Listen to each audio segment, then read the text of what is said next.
Shrine of the Storm. You know, we didn't really talk about the other affix because frankly there's not much to talk about in Naguro with the skittish. I mean, you got double rogue per group here, you got prot warriors that still do a pretty substantial amount of damage even post-nerf, so it should be okay. Expecting both teams right off the bat here to grab a pretty big pull and snap it. And we did actually see last week Method EU struggle with this pull early on, if you remember. They had a couple of wipes, so we'll see how they do here in Naguro. Yeah, they actually changed their strategy up again. So this strategy that we see that Method EU is doing right now, that's what they used to do all the time in the spring season. But then they had a bunch of fails here, a bunch of wipes with this strategy because some of the mobs were evading and it didn't work out properly. So they switched up their strategy the first cup around, but now they're going back to this old snapping spot, this old strategy. They just hope that nothing's invading, or maybe they came up with a better way to snap it to make sure none of those mobs actually do evade.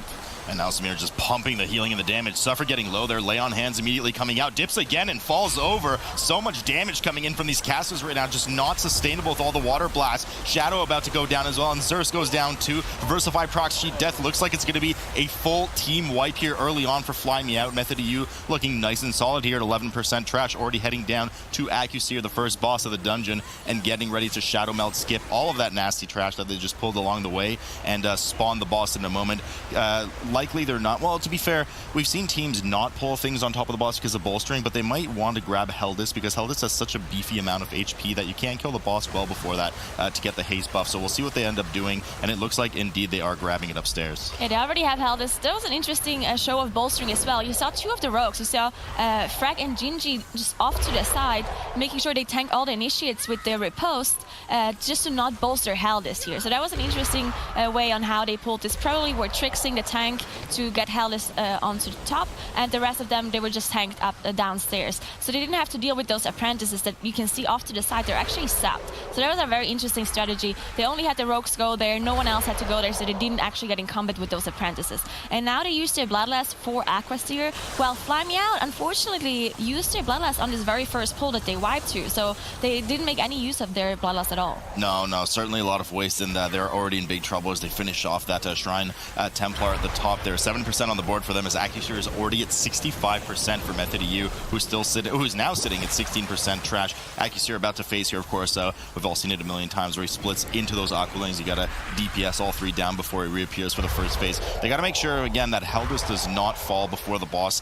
Bolstering does affect bosses if you kill trash near it, but there should be no danger of that. Heldis, again, is just one of those mini bosses. There's 3 of them present in the dungeon that typically we used to skip in the previous seasons, but most teams are doing now just because of the rebalance in trash here. Being, of course, we should mention, just as a reminder, we're starting to get used to it here, but we are in the new seasonal affix of Beguiling right now. And seeing as we're in Shrine of the Storm, we're in an arcane-heavy dungeon here in Naguro. Yeah, Arcane Heavy, that's usually Arcane, I feel like is one of the easier ones to deal with for those kind of teams. One of the more difficult ones is something like Void Emissaries. Most teams just end up skipping the Void Emissaries, but if it's standing on a spot or in a trash group that you really want for your percentage, then you just have to deal with, and Void in general is just more annoying. While Arcane, you just have the healer or you have the, you have the Ring of Peace, you have the Vortex, you have stuns, saps, roots, all that kind of stuff to deal with it. So usually not a big deal for those teams. I actually wonder how bolstering works in this intermission phase for Aquaseer. I assume it bolsters the Aqualings, but not the boss, because the boss is not actually available there. But I've never tested it, so guess we'll never find out. Well, looks like we're gonna know what we're gonna do on our next Saturday night. We're gonna spend time testing bolstering on Accusir here, who is about to fall for Method EU right now as it hits 4%. About to go down here. Apprentices were pulled that were previously sapped on the side. They've been pulled over. One of the Gale Apprentices is about to die. Heldis not dead yet. Certainly don't want to bolster that on the side. They're making sure not to touch that, which is why they slowed it and kited away. Good death here finally by them as X-Apprentice about to go down. X-Marked Apprentice about to go down here. Method EU getting ready to go into Runecarver Soren's room. Now, Runecarver Soren, of all the mini-bosses we've seen, is actually not pulled. Well, it's been half pulled and half not pulled that we've seen so far in the previous cup. So we'll see what Method EU elects to do here. They're playing it nice and slow because these initiates have such a low amount of health that they don't want to bolster the more dangerous mobs in the hallway. Yeah, we see Gingy just stealthing off past all of those mobs. He's gonna trick the rest of the mobs here on top of the tank, probably, and then they will just snap to a specific spot. At least that's, I assume, what they're gonna do here, as you see him pop the tricks and run backwards and vanish off the rest of the aggro that he didn't want to pull. So very nice display of rogue skills here, and rogue utility again by Methody is very nicely done, making sure that it only pulls the mob groups do have the similar kind of HP, because there's a bunch of initiates and a bunch of lower HP mobs that you don't want to get on top because of bolstering, of course. And you know, it's nice to see this. I think in the East Cup is where we saw the snap on the Razor come up. So it's really cool to see that the West is trying to adapt that kind of strategy. Before, what Methody did last week in this exact same pull is run into the room and line of sight around the pillar. Now they've adapted to I suppose, superior Eastern strat that we've seen, which is snapping on top of that Razor. A lot of big boys here coming from the Iron Hall apprentices with their bolstering. No problem for this powerhouse team as they hit 36% trash and they go right past this Void Emissary.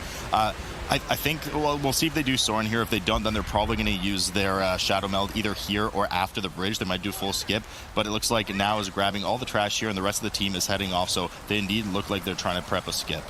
Yeah, you saw the Shadow Meld come off. The Void Touched Emissary, you actually stay in combat with it for the whole duration of the dungeon unless you die or you somehow vanish, right? So with the Shadow Melt, they are able to walk through the Emissary and walk through the mini-boss and then just Shadow Melt off the aggro. Now they're actually pulling the Bridge Elemental here, which is something we've seen from the Eastern region as well. Very interesting, because most of the time we saw teams just completely avoiding this Elemental, not only because it has a lot of HP, but also because it does a huge amount of AoE damage unless you line of sight. So we can see Salia try to line of sight, but the damage dealers, of course, they don't want to because they can't do any damage if they're line of sight. So you see Salia just out healing the AoE from this elemental, and they just cleave down the trash and try to kill everything at the same time. Yeah, a lot of healing coming out of Salia right now, hitting 60 HPS there on the meter. We can already see the amount of hot attention, healing over time attention on the player frames at the top. Of course, as of last week, when a player is selected at the top of our frames by one of the observers, you can see the relevant buffs that they provide on the group. A lot of damage coming in on now right now with the bolstering as he just heads off for a bit and charges back in once that shield blocks back up. Finally, they get the Guardian Elemental down and start heading off into that hallway area. It looks like they're pulling a lot of these casters together. These are all equivalent health, so this should be an easier pull for bolstering. But a lot of the attention is really going to come on those initiates coming up on the stairs. We saw the East have a lot of struggles there with over bolstering. There's 20 of those initiates there per stack of bolstering. We're talking 20% of remaining health buff and 20% damage. So one of those initiates at the very end easily one-shots pretty much anybody in the group, including the tank. Fly Me Out, of course, not to be forgotten about here. Still sitting on those unfortunate 5 deaths from the full wipe at the beginning of the map, but is just about to kill the first boss. I actually wonder if they're going to skip most of the initiates, because that is something that we've seen from Method EU before when they were on death affixes like bursting. So I'm not completely sure if they want to do something like that as well. The problem, of course, is that there's initiates on top of the platform as well in the boss area, and you have to kill those. So maybe it's not really worth it to skip them. As you can see, they pull. I'm not sure if they pulled all of them. Yeah, maybe they have all of them here. They're just waiting until they all gather up, because of course you need to wait until everything is gathered because of the bolstering. If you just start DPSing, they're actually not doing such a good job right now. As you can see, some of those mobs go bolster really high. Yeah, no, they should be okay, because these initiates do run in fear for a while after this, but these last really beefy boys are going to hit. Yeah, there's a pretty high one there. They're doing a good job focusing down the remaining damage and having now just kite away. You can see now on the far side there, he wants absolutely nothing to do with that last initiate. That would easily one-shot him unless he had a really heavy defense buff like Shield Wall. Certainly don't want to be doing that, though. You want your defenses coming up for this Tyrannical boss. Probably one of the more dangerous bosses in this, actually probably the most dangerous boss in this dungeon, in my opinion, especially if you don't keep Gale Caller Faye in check here. But the encounter has started here for Method EU as they get to the second boss right now. And once again, another EU strategy has been adapted by Method EU. You can tell that they're keeping a close eye on those top Eastern teams. We saw last week this strategy coming out for one of the Eastern teams. I believe it was Team D, where you sit up on the ledge and just DPS the bosses down. The only person that really has to worry about anything is the tank. But here you completely avoid any of the whirlwinds or tornadoes that come out of Gale Caller Faye. Yeah, so not only did they copy the Eastern strategy here, but they even made it a little bit better, it seemed like, because even now was standing on top of the ledge here. He's this tiny little ledge that you can see on the bottom right now is actually standing on. He just now jumped off, and there you go, goes back up right now. So I assume that he's not going to get hit by the tornadoes here either. And you can see this zone on the ground that is spawning that everyone can still stand in, not having to worry about any of those tornadoes, not having to worry about not interrupting Gale Caller Faye when she does have the buff up. So definitely definitely very nice strategy here, as you see with Method U. Now, Fly Me Out, on the other hand, they're still dealing with some of the trash here. They're pretty far behind at this point. They're 30% trash behind, and you know, they're nowhere near this boss. So definitely all eyes on Method U, as they also have their Bloodlust ready in 1 minute 40. I assume they're gonna get 3 uses of Bloodlust, if I'm not completely mistaken. But I mean, the last time around we saw them do a 20-minute time. So, but with them saving the first Bloodlust for Aquaseer, maybe they're just gonna save it from now on all the way until the end. I think a lot of the focus with the Bloodlust use in this dungeon, now that we're on an 18, let's keep in mind, is that teams... I think only one team in the East, I believe Team D, was the only team to successfully one-phase Volzith at the end of the dungeon. We've not seen a single other team do that in a 17. Now that we're at 18 and these players' gears have not improved, likely we're not going to be seeing that. So it might restructure where they end up using some of their Bloodlust, or maybe, you know, maybe they're more focused on the single target damage on Volzith. We'll have to see when these teams get here. Certainly Method U would be a contender to try and push that one phase. Similar pull coming out of here on Fly Me Out, 45% trash. They are dealing with the heavy pull with the Guardian Elemental as well.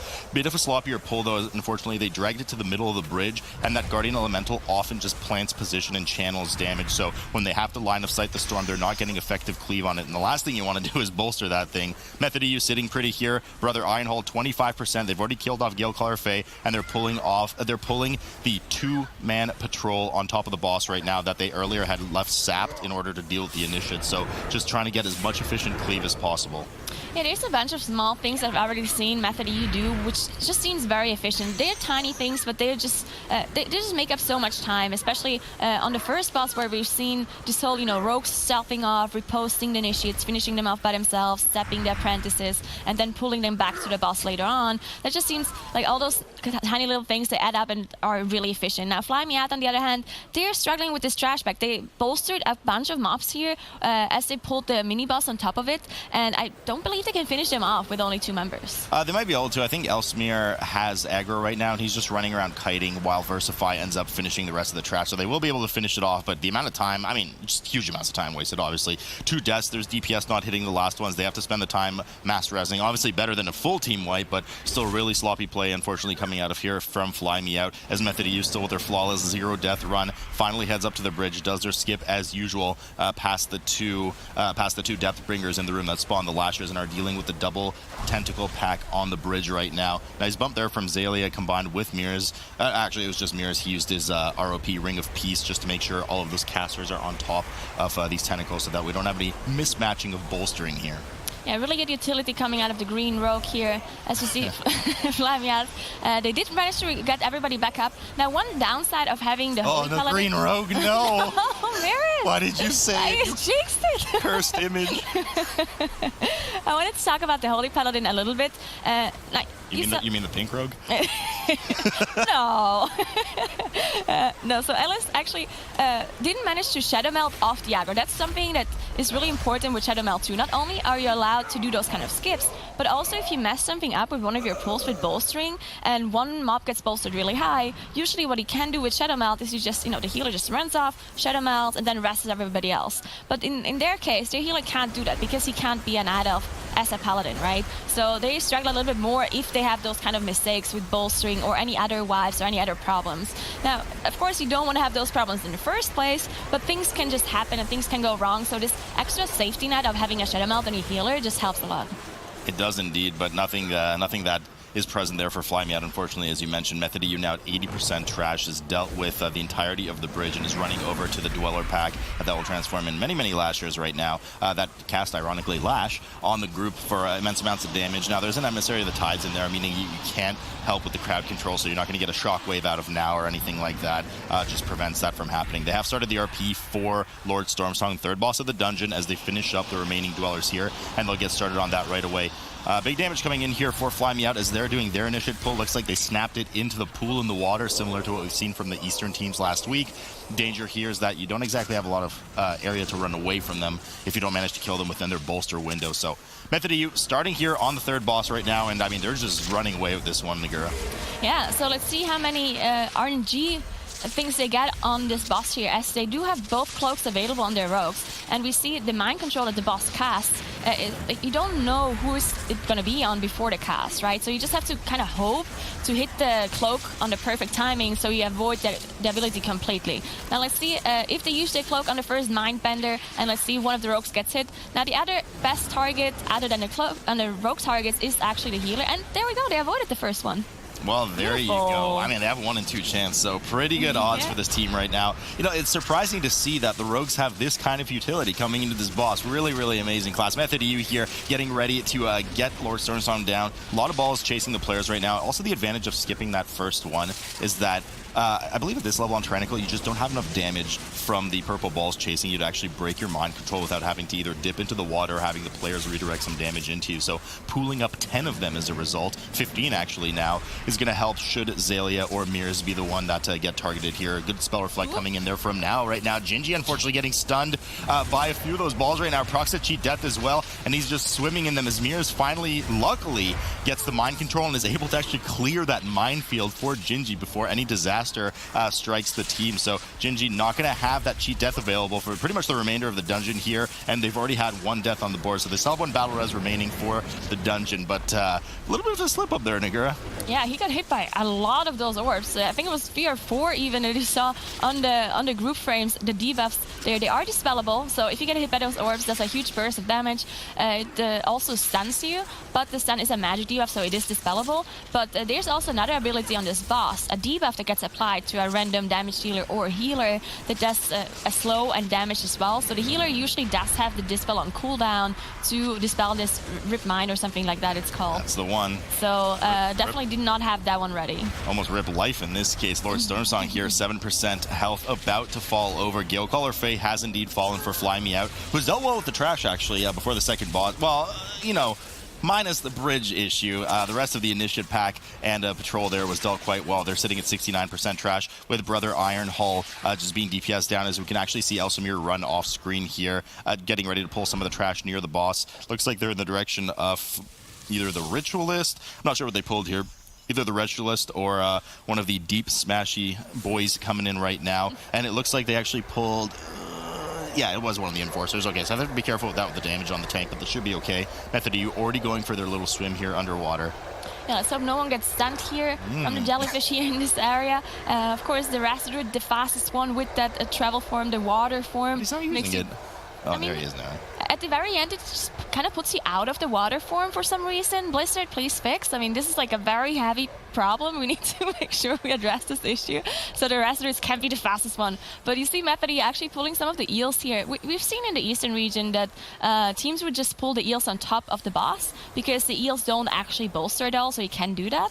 And which is probably something we'll see here as well from Methody. Looks like that's what... I mean, I'm not going to lie, Nagura. If my aquatic form looked like that, I wouldn't want to be in it either. But here we go again. Full Zith, final boss of the dungeon pulled here for Methody, as Nagura mentioned. Indeed, 2 of the 4 eel packs have been pulled on top of the boss and easily cleaved down. Now we're going to see if Method EU tries to go for a race here to push the boss in one phase. Likely they're going to try to do it just because they're already... they still have their Bloodlust. They're holding on to that right now. Likely we're going to see Xaylia proc staff or try to proc staff. That's been built up the entire dungeon. Haven't had that proc. We haven't seen that debuff at all. So they're probably going to try to go for an all-in strategy. We'll see if they're able to pull it off in this plus 18. It's a pretty daunting task as the players have now been sent downstairs for their transition phase. They're going to, I assume, deal with the trash on the side first and then just try to one-phase the boss. We'll see exactly what they decide to do. Either way, that trash needs to be kept well away from the boss as it can bolster it, but it's about a 50-60 yard range, so as long as they're far enough, should be no problem. Fly Me Out is now dealing with a bunch of the trash in the doorway leading up to the Deathbringers, but all eyes on Method EU here as they're about to finish their transition phase. Yeah, I'm just really interested to see on how close they even get to one-phasing this boss, to just finishing it off before the second transition. Now, they do deal with the trash first, as you mentioned, and again, they bolster the boss, so they want to make sure that it's 60 yards, I believe, away from the boss, so they don't get that bolster up. And then, I mean, they're probably just going to wait for some cooldowns to be ready. If they think it's one-phaseable. If they tried in their practice and they know it's just not possible, then they won't even bother trying to all in. But if they know it's somehow possible if you get a bunch of 5 buffs and the green rogue gets a bunch of lucky procs, then maybe they manage to do it. I mean, here we go. I mean, you know, I did see them in practice earlier. They actually did manage to get the boss around 3-4%. That's without Zalia's staff proc. So I think it's within the realm of possibility. We're seeing if they're able to pull it off as Volzith rapidly declining in health here, 55% right now, and they just move out of the next zone. They're going to look to just control however they can very minorly these little ads coming in on the side, the dwellers, just to make sure that the boss does not get the 10 energy bump from one of them being absorbed, for one of the manifestations being absorbed into the boss. So probably just either a Ring of Peace bump or a Typhoon, whatever it may be from Zalia, but they have to get this damage out. Boss's energy increasing rapidly. You could see it now at the bottom of the screen as if this season we're able to track the energy on the bosses, but it looks like they're going to be nowhere close. Yeah, I don't think they'll make it. He's going to be full energy. Now, once he reaches full energy, there's still a cast time where he can still try to push the boss, but it's not enough. They are in 10% here, but just look at the damage. It's insane damage coming out of all the damage dealers, and Zalia as well. Zalia hitting 70k DPS, single target, so it's insane damage coming out from the whole team, and it's not enough. So I just assume that if you can't even make it with this kind of damage, then you maybe need to switch up your whole comp to even be able to get close, like something like a DK where you have all of your bursts with the Bloodlust and the army, something like that. Or a Moonkin, you know, Moonkins do a lot of single target damage. Maybe we should bring those. Nagur, we haven't been to a museum in a while. We'll have to go someday, but Method EU now sitting 10%. They're going to have to deal with another transition phase expectedly here. You know, the one bummer for me out of this entire, well, there's many bummers, but the one bummer out of this match for me with Fly Me Out, just having kind of an underperforming dungeon, is that we're not going to be, you know, we're kind of touting this healer DPS. I would love to see a Holy Paladin. Yeah. I would love to see a Holy Paladin burst DPSing this boss. I mean, it certainly would be better than a Disc Priest, I know that much. Volzith goes down here for Method EU right now as they're looking to cleave down the remaining 2 eel packs and very confidently take this first match. And it looks like, you know, we were talking a lot about, we don't know how these voting thing works. Incredible. Incredible. Game 2 coming up right now. Fly Me Out down 1 in the series. They want to be able to seal this. They're playing against each other. Fly Me Out versus Fly Me Out. Let's go. Who's going to win? You know what you can also do is, in case you want to be able to start seeing different point of views, you can also use the squad streaming feature if you want to be able to see just one team. Be sure to check out the squad streaming feature right above the video player right now. Put it in squad mode. You'll be able to switch between any POV as you like. That's Jack, it's our time. Yeah, now get out of here, Jack. Fly Me Out, Method EU, match 2 here. And of course, we did see that huge favoritism a la Nagura math, 91% and 8% earlier in favor of Method EU here. Both teams right now, let's see, looks like we have Horde on both sides. Indeed, we see Arcane Torrents coming out from both sides right now. A lot of pull damage coming in here for Method EU right now, pulling it around the corner, making sure to line of sight any of the Wave Mender casts on the side. Now, there is a marksman that unfortunately hasn't really joined the group, and it looks like that Ring of Peace on Method EU side is preventing that. Now getting quite low here, dipping to 13%, finally getting some attention from Zalia, who unfortunately has procced his Undulating Tides. Not going to have that available again for 45 seconds. Fly Me Out looks like they're moving pretty decently so far. Yeah, this is actually a pretty huge pull that came in here from Method EU. They were stealthing past most of the trash earlier. Fly Me Out not choosing to stealth past the first trash, just dealing with some of it, and now using their Shroud here to get past the rest of the trash. So definitely very different strategies coming out from those 2 teams. They're clearing the complete opposite of the trash here at the very start of the dungeon. Now they're both in the first boss room, but Method EU actually choosing to pull the boss on top of this trash pack. Yeah, a lot of damage. Well, I mean, a lot of damage for Fly Me Out. You're right. Method EU going for a fairly aggressive pull here on Banesbridge, but I was just looking at Fly Me Out as you said that, and they headed off into this little alcove on the side and just had huge amounts of Quaking come up with, huge amounts of Volcanic come up with the Quaking at the same time, but they seem to be handling it quite well. And that Hunter, Zerzizzle for Shizzle, doing a huge amount of damage right now. Love to see that coming out of a class that we haven't seen yet this season, so good representation coming there for them right now, but not really able to tango right now with Method EU here, as they're already 1/4 of the way through Sergeant Bainbridge, well dealing with the ads. We can see the double sap there on the side with a nice little bump from Zalia with that Typhoon as well as he kites Bainbridge into the next bomb.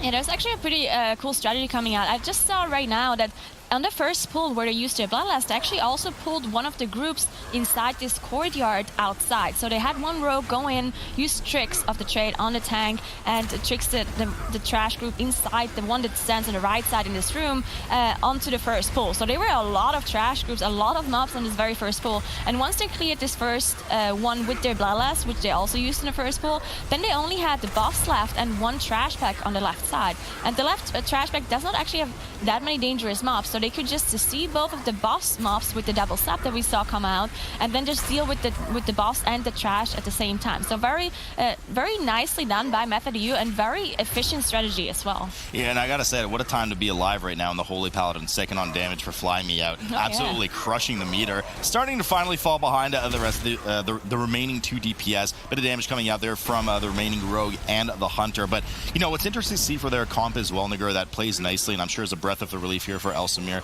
is that, you know, Holy Paladins want to be in melee range for the damage, for their mastery, for healing. So having the Hunter present that is going to get all the fixed states for Sergeant Banesbridge here on Fly Me Out, it's quite a breath of relief for the remaining 4 members that basically just get to tunnel. And the Hunter really doesn't lose much damage on the fly either. But as I was speaking, I spoke too early. Hunter performing feigned death a little too realistically here. It goes down from Sergeant Bainbridge, and they don't have a battle res available now. So, like I said, they're going to have to 4-man the rest of this encounter. Fortunately for them, the boss is already at 10%, as Method has already moved forward to that first spotter.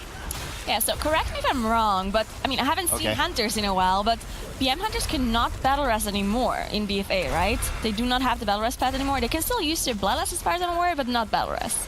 Either way, we'll figure it out at some point. I don't want to say anything because I don't know, because I barely ever see Hunters. Yeah, right. So we're going to have to double check this fact. I could just see Twitch chat right now. How do they not know about Hunters? But come on. They used to be able to do it in Legion. Yeah, and they have Bloodlust, etc. So. Yeah, they removed one of those 2 things. I'm just not completely sure which one. I'm pretty sure it's the battle res. Yeah, because I think so. Bloodlust, I know they can still grab off. So either way, I mean, he's still lying dead on the floor right now, though, and they've actually finished off the boss. I'm not sure why they're not releasing, but Method EU, I mean, they got to get a move on here, because Method EU is already moving over to the bridge leading to Lockwood, the second boss of the dungeon, where another spotter awaits them. Yeah, so they're probably going to do a whole spotter pool. They're probably going to save this one, distract the spotter through the boss fight, and then they're going to save it for the trash right after Lockwood. We'll see what they do here as they engage Lockwood. You can see the spotter is probably somewhere off to the side. They have to be careful with the Cannoneer here, because he does do a frontal broadside cast. It does a huge cone of damage, and also knocks you back if you get hit by it. Freddy dropping a little bit low, but he did not proc the cheat death yet, so he's going to be fine. Yeah, he unfortunately ate the first hit on the boss. He was a little overzealous and got him there before, and now did right now, but a lot of damage and disaster coming in here for Fly Me Out right now. Suffered goes down, unfortunately. It looks like they're desperately trying to kite what is otherwise a quite massive pull right now. I don't think they're going to be able to pull it off, as Shadow procs his cheat death too. The melee have to stand there to get their damage done. Nobody's producing more threat than those rogues right now, except maybe the Hunter, so the rogues are going to start going down right now. Indeed, Shadow goes down, and Versify follows suit soon, as he's the last one alive. Cheat death is already procced, and a full team wipe coming out of Fly Me Out here right now, putting them up to 6 deaths, as Method EU is now at 75% on this tyrannical Dread Captain Lockwood, second boss of the dungeon, and dealing well with it. You can already see the spotter has been kept alive on the side in order to help them cleave down some of the ads there. It is just being chain rooted by Zalia. A good view from our observers earlier. Yeah, we just saw it pass there for a moment, but the spotter is indeed crowd controlled with roots on the side for the remainder of this encounter.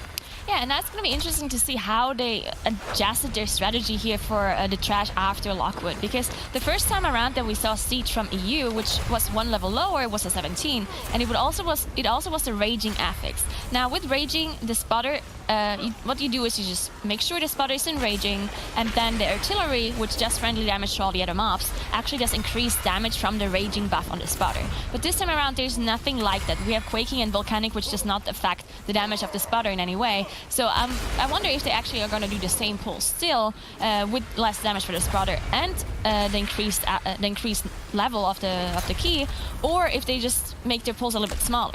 Yeah, we'll have to see. That's certainly where a lot of the danger comes in later on. And not just that, but, you know, we were talking earlier, having a quaking pulse at the wrong time during one of those heavy pulls with all of the poison damage over time on the tank, etc. It could get pretty nasty, but we'll see exactly what they could do here as Dread Captain Lockwood hits 25% for Method EU. Fly Me Out trying to recover from their unfortunate wipe right now as they sap one of the wave menders on the side and look to skip or move forward with the rest of the trash right now. 28% trash on the board for them with 6 deaths. That's an extra 30 seconds that they're going to need to try and overcome Method EU in this dungeon, who is looking pretty unstoppable at the moment.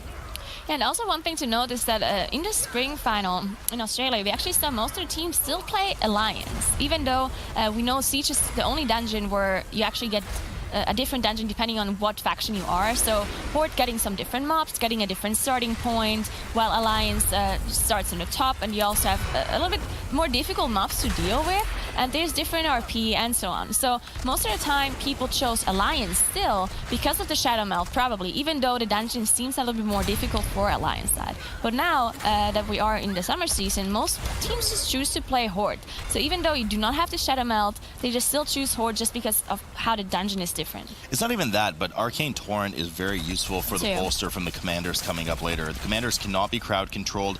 They cannot be interrupted when they cast their defend cast. So what it does is it applies an aura to all surrounding enemies that decreases the damage taken by, I believe, 70%. It is dispellable. So if you're on an alliance with teams like this that just don't have an offensive dispel, you don't have shamans and mages, etc. You don't have any demon hunter either for consume magic, then you're kind of out of luck, and you just it's so much extra health to chew through technically because of that DR. So having the Arcane Torrent, which is an AoE dispel, is a huge benefit for Horde here. Mirror's unfortunately getting clipped by just a bit of damage, but no problem for them. Rogues just speeding all around. You can see those sprint icons up. That's from one of the Azra traits, if I'm not mistaken. When you pop your sprint, it gives a bit of a speed buff to the surrounding members, helping them move out of these banana slammas on the ground. Fly Me Out finally heading over to the second boss, or at least the bridge leading to the second boss, as they sit at 42% trash. So it looks like Fly Me Out is doing a lot affects our trash really leading up to the second boss, Nagura. They're almost at the same trash level as Method EU's already done a bunch of post-second boss trash. I just want to talk about this one pull that Method EU just did, though, just because it was pretty a beautiful display of utility. First off, they were stepping off the enemy of Tide, the emissary of Tide, sorry, which does prevent all CC from happening. So they were first sapping it by a rogue, and then it got followed up by a root from Zalia, and it was just rooted throughout all of the trash that they pulled. And then we saw a beautiful Ring of Peace come out of the green rogue to make sure that the pillagers were bumped into the artillery, right? So Gingy was putting the artillery a little bit away from the Buccaneers. They were actually not getting hit by it, but then we saw the Ring of Peace bumping them into it perfectly and making sure they all get hit. So just those kind of small things, they matter, right? So very beautiful display of utility usage by Method EU as they are just continue walking through this area of trash, and they never really get out of combat here because of the spotter, right? They don't want to kill off the spotter, and they do not have Shadow Melt available. So the only ones who get out of combat is the rogues who can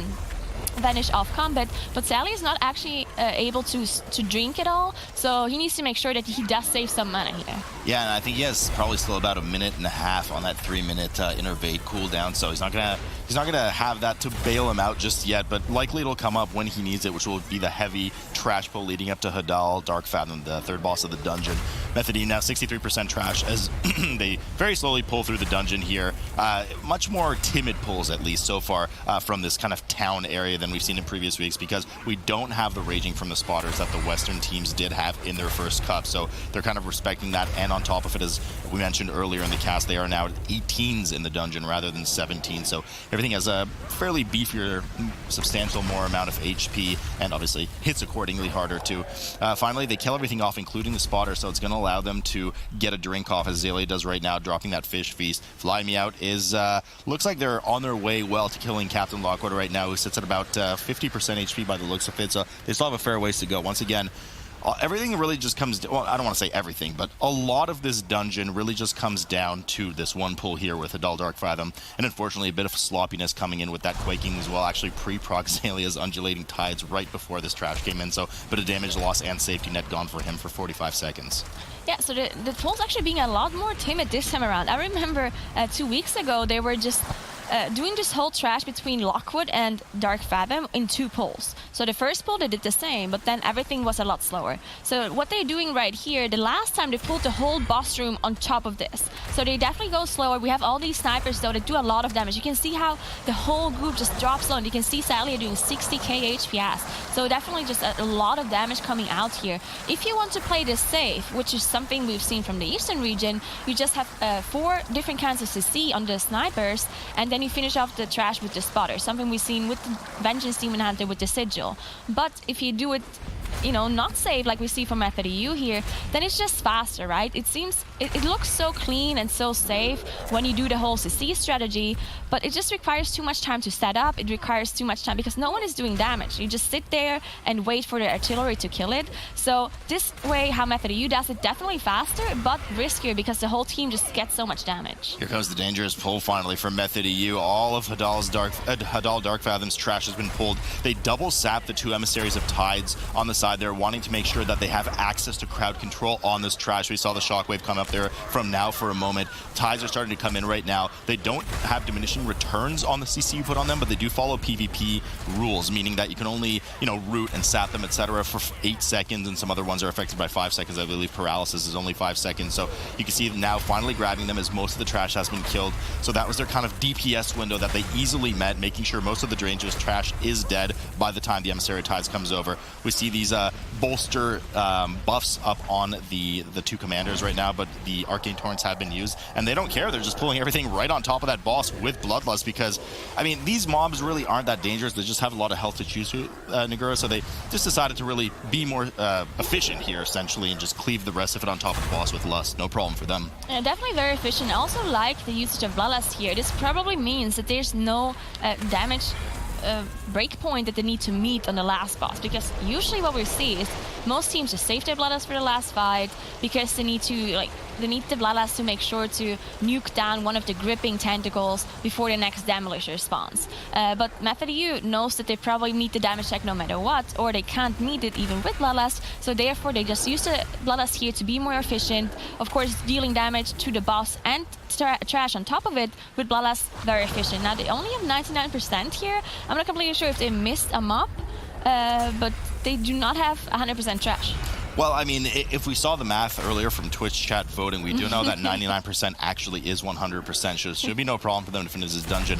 And, unfortunately, just as you mentioned, Bloodlust usage, I kind of raised an eyebrow as high as I can go on my forehead to fly me out that actually popped their Bloodlust on a trash pack on top of the Void Emissary. So they didn't skip the Void Emissary. They dealt with that trash pack, and their Hunter died, and then I guess they tried to kind of, YOLO it at the end and just last resort pop the Bloodlust and try to finish off the Emissary, but unfortunately everybody slipped on the bananas from the Buccaneers and ended up full team wiping. So another full team wipe coming out of Fly Me Out. They committed their Bloodlust to it. Things are not looking good here for their side right now with 11 deaths on the board as Method U finally finished their remaining trash. I don't know from... Oh, they have a spotter in the corner. Yeah, that's right. There's a spotter in the corner. So the remaining spotter was in the corner. So there's the 100% trash that Nagura was very worried about, but no concerns there. Hadal Dark Fathom now hitting 33% for Method EU, and after that they just have Vikov, the final boss of the dungeon. They should be well on their way to a 2-0 victory. Yeah, we saw, I think it was Method EU that struggled a little bit on the last boss the last time around. I think we saw Ginger just at the very last second finish off the boss with that shot, as the rest of the team was just dying off. So hopefully this time around we don't see any of those mistakes out of Method EU. They are pretty far ahead, so and they also have 2 battle rests available, right? So if anything goes wrong, they can still have this safety net of the battle rests, which is something Fly Me Out does not have. They do not have any battle rests, so if someone goes down, they can't get them back up. Now Method EU, this is a tyrannical dungeon, so Dark Fathom does take a long time. I believe it even takes longer than the last boss after they adjusted and just nerfed the boss a little bit. No way. You don't think so? No way. They're on this boss crazy forever. Talk. Yeah, this boss certainly takes a long time too. Right? But that last boss, they're going to have to chew through probably 2 to 3 tentacles per phase. They don't have Bloodlust available for the final platform. I think some of the issues that Method EU had last week that you were mentioning with that last platform is they did go for the all-in strat to try and kill the gripping before the demolishing terror. But this time I don't think they're going to do that. They don't have Bloodlust available. I don't think they can pull that off.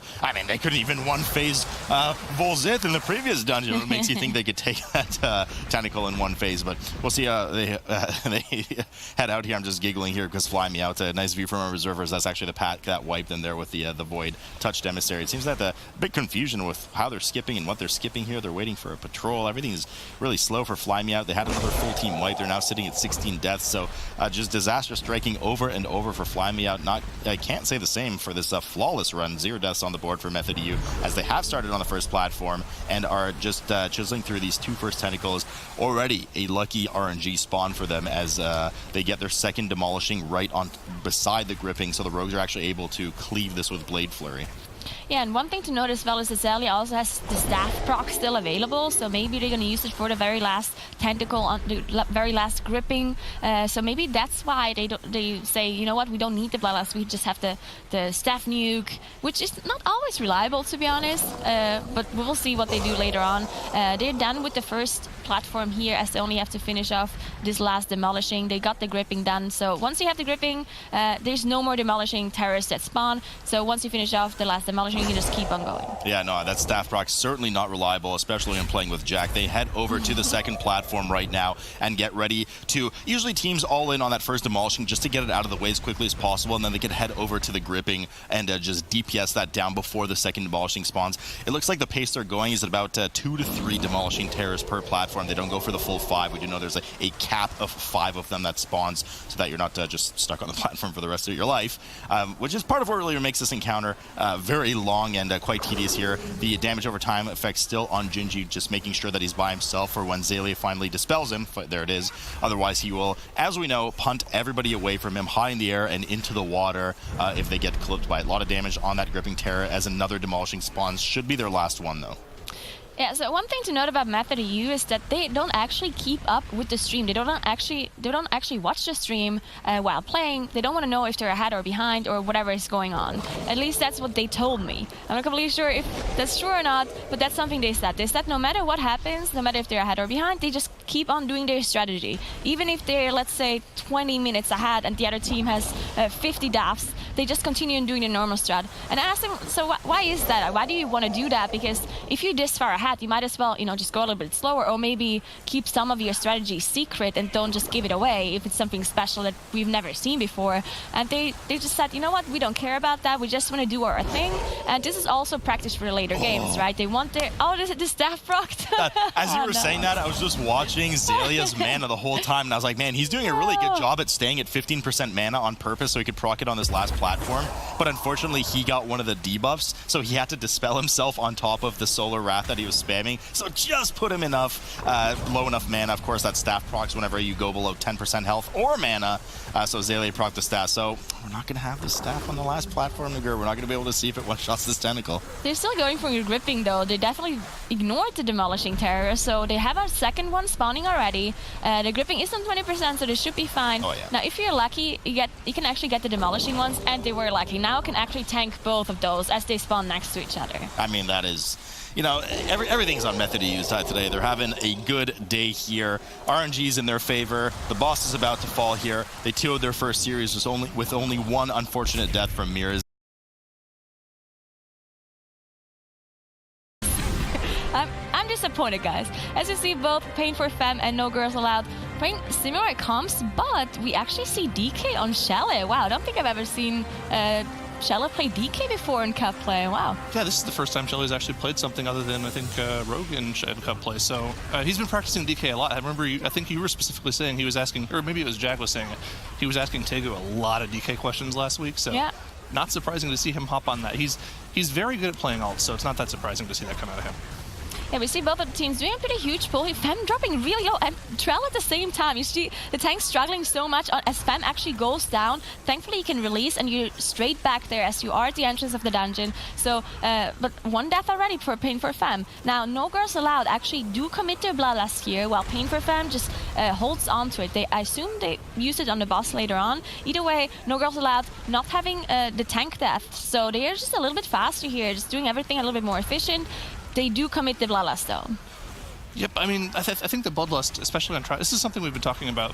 We even talked about it in the first cup whenever we first saw Underrot on Fortified. Using the Bloodlust on Trash on Fortified makes so much more sense because Elderly Axel will go down super quickly with that prot where you're a tank using Spell Reflect.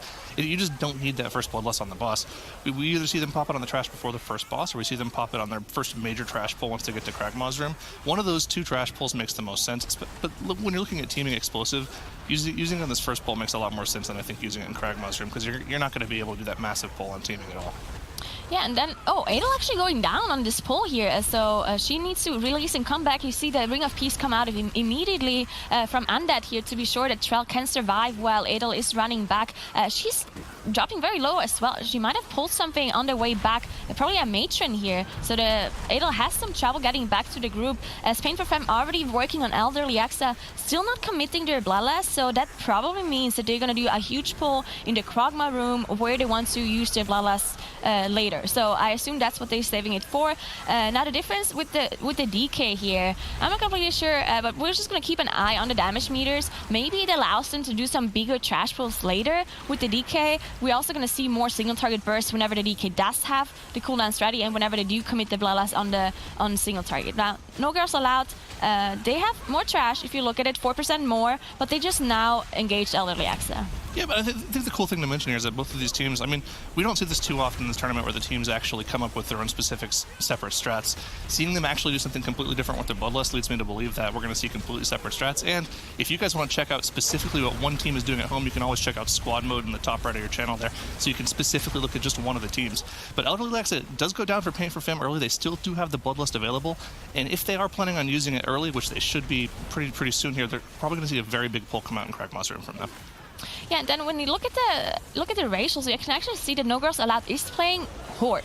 So you can see the Blood Elf silence here, the Blood Elf racial on the buff below the group frame, and you see Pain for a Femme is playing Alliance. So now we can see the huge pull come out of Pain for a Femme. You see half the room actually being pulled here, the Bloodlust being popped, and there's lots of Bloodswarmers here. You can see the fixate on Ricky and Shelle. Ricky unfortunately got stunned by one of the lashes, so he almost went down here, but he did manage to get out of the stun somehow, and now Ricky having a second fixate, but they're doing pretty well so far. So this is actually an adaptation that we saw in the character select stream backstage. Both Ricky and Beru are actually playing human, so they have every man for himself. They can get out of those lasher stunts just by using their racial. They're just it's a completely separate thing that they've just decided to play for this dungeon in this teaming affix. They can't get all of the kicks in that massive AoE pull, so instead of opting to kick the Decayed Mindcast, they just human racial out of them. That is such a smart idea, actually, to have those two human racials come in just to get rid of that. Now, usually, I guess it's really smart on the Windwalker, right? Because the Windwalker can dispel it for someone else, but he can't dispel himself. So having the racial available, unfortunately, he got unlucky and did get the debuff 3 times in a row, though. So he already used his human racial, to get out of the first one. So now he doesn't have it available anymore for a little while. But yeah, having it on the Windwalker, really smart. Can use the racial to get out and then dispel the other members who get stunned as well. So you don't need to interrupt. Well, I mean, you can't interrupt them all, right? Because they're just too many costs. Yeah, and you can see where that puts them ahead, being able to use their Bloodlust on that massive AoE pull. They actually got like 3 packs of trash at the same time with the Bloodlust. That just puts them pretty far ahead of No Girls Allowed, which is kind of surprising considering they've had more deaths, that their pulls haven't been as clean so far. But just because you're able to pull off that massive pull with Bloodlust in this specific room where this trash is the hardest to deal with in the instance, that's going to put you ahead in the dungeon. Yeah, and then on top of that, we also have a Tides heavy dungeon here. So we have a lot of Emissary of Tides, which just do not allow you to interrupt. So that's an extra point for the human racial and having the Windwalker, having this dispel. So just generally Tides Emissary in this dungeon, just a very difficult Emissary to deal with, just because there's so many difficult trash groups and so many casts that need to be interrupted, especially here in this Krogma room. And also later on when you have the Defilers and the Death Speakers, those are the kind of mobs they just constantly want to interrupt or stun. So having the Emissary of Tides everywhere, definitely a difficult Emissary to deal with in this very specific dungeon. Now we see Pain for Femme doing a pretty huge pull again. They do have 2 Bloodswarmers here. Bloodswarmers, definitely one of the most difficult mobs because they fixate random players. They do physical and shadow damage at the same time with their fixate. We see Barrow actually going down, does not have the cheat death available, and now we see Mio actually having 2 fixates at the same time, so he needs to make sure that he kites it. Yeah, I mean, you have to kite these perfectly, and you can't actually kite them at a distance to where you won't actually ever get hit by them. You can see him but kind of perfectly positioning himself maybe 10 to 15 yards away. If you kite too far away, they'll charge to you. If you're too close, they'll melee you. There is actually a distance where you can just perfectly kite at the exact kind of move speed of the Feral Bloodswarmer to not ever get hit, and he was doing a very good job. He only got that 1 charge off when only one of the Bloodswarmers was left, so good to see that kind of mechanic play coming out of them. Beru did release, and he's going to be able to stealth back, but he's going to be a little bit before he catches up with the team. He might be able to kind of catch up right as they pull this trash back, but just kind of a heads-up play from him so they don't have to worry about, casting any other reses here. Yeah, now we see a double pull come in. We see Fem just throwing an axe to the skeleton pack here, to the Guardians, as you can see them come in now, and the rest of the pack that is still in the room with the Lashers and the Maggots being pulled on top. So now in this pack, they need to be careful that they deal with the Maggot interrupt, which does do the frontal cast. It needs to be interrupted because it can be very deadly if you get hit by it. And then on top of that, we also have the Death Speaker that needs to be handled, probably by Baru, by the Rogue, making sure it's interrupting the Wicked Frenzy and interrupting the Guardian spawn as well. Now they actually pulled Krogma on top, so this is a pretty significant pull again by Pain for Fam, having to deal with all of those trash mobs and also dealing with the boss. And again, there were Lashers in that pull, and it's kind of good to know that if that Lasher decides to cast its Decaying Mind on 50% of the group, and can't cast it on the tank, obviously, can cast on either the Rogue or the Windwalker, they can just racial it off and not have to worry about it. That's just like that extra layer of protection that you have when you're doing those major pulls, that you don't really have to worry about some of those casts. It makes the pull a lot easier to pull off. And now they only have to deal with the Guardian, which is, pretty easy to deal with. It's just extra tank damage on this fight. And, the tank's going to be dropping low quite a bit here from the trash, but I don't think he should go down. The healer should be pumping heals into him. It was not going to be doing that much damage on this pull because of that, but the efficiency of the cleave on top of the boss should be worth it. Yeah, and I do believe the Guardian did spawn from the Death Speaker, so they didn't interrupt one of the raised death casts. But again, as long as they keep Fem alive, which does drop really low here, it actually goes down. They don't have a battle rest available at all. So they're going to have to reset the boss. There's no way they can finish off this boss without that tank. If it would be the healer that is set, then maybe, but without a tank, it's just impossible. So huge setback for Pain for Fam here. Now this is the time for No Girls Allowed to come back, but they also have one death on their side, as Undead is that their Windwalker, unfortunately. Now they do not have to reset though, because just having a damage dealer dead just means it's going to take a little bit longer. They're still going to be able to do it though. This isn't going to be quite a full reset because they still do have to deal with the trash. They had to reset the boss so they would get out of boss combat so that Fem could release and get back to the group. He'd have to invis pop back through all the trash that they skipped. So, I blame myself. I kind of cast a curse in there again. That's probably like the 10th time that's happened in the past couple of weeks where he said something shouldn't happen and then it happens. So I'm sorry, that's my fault, Fem. You can blame me. Wait, they reset as well. No Girls Allowed. It ended up resetting. Yeah, this is just kind of sloppy play from both teams, unfortunately. But yeah. So they're still kind of both in it. We have 5 extra deaths on the side of Pain for Fem, however, so 25 seconds on the board. In the 4 No Girls Allowed to worry about. They've got that extra 25 seconds of 5 less deaths. And looks like they've got all the trash in the room that they want to dealt with, even though they are behind on trash. They've just pulled less at the start of the instance. So, things are actually pretty close still here. We're going to see No Girls Allowed probably pull the boss before Pain for Fem, because they still do have to res. And it looks like he was in combat with the Bloodswarmer, which is a little unfortunate. He was able to Shadow Meld it off and get the res off, so it's not going to be that big of a deal. Beauty of Shadow Meld. So that's something No Girls Allowed does not have available to them, right? They are playing Horde for this Arcane Torrent to get rid of the shields from the Guardians. One thing, I actually wonder why they reset the boss, because, yes, they didn't have the rest ready, but I just feel like they might have been able to do it without. Maybe Edel was just saying she does not have enough mana to heal through this whole fight with only 2 damage dealers. Maybe they just made a call and reset because of that. But at this point, they have their battle rest ready now. It just came back up, so at this point, they could have rest of Undead. So I'm not completely sure if this was a worth decision for No Girls Allowed. Either way, Pain for Fem are on the boss now as well. Both of them fighting crag mode. No Girls Allowed slightly ahead on boss percentage, but this is still going to be a close match. No Girls Allowed Bloodlust ready in 20 seconds, which I assume, if I was them, I would probably just use it on cooldown now, because they will get another one. It's going to be close, right? It's going to be really close.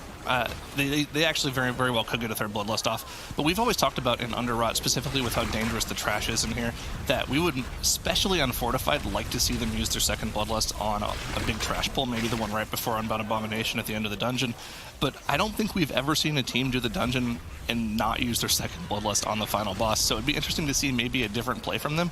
They clearly aren't planning on using the 2nd Bloodlust for the rest of the boss here. And we're probably going to end up seeing both bosses go down at pretty much the same time as a result of that.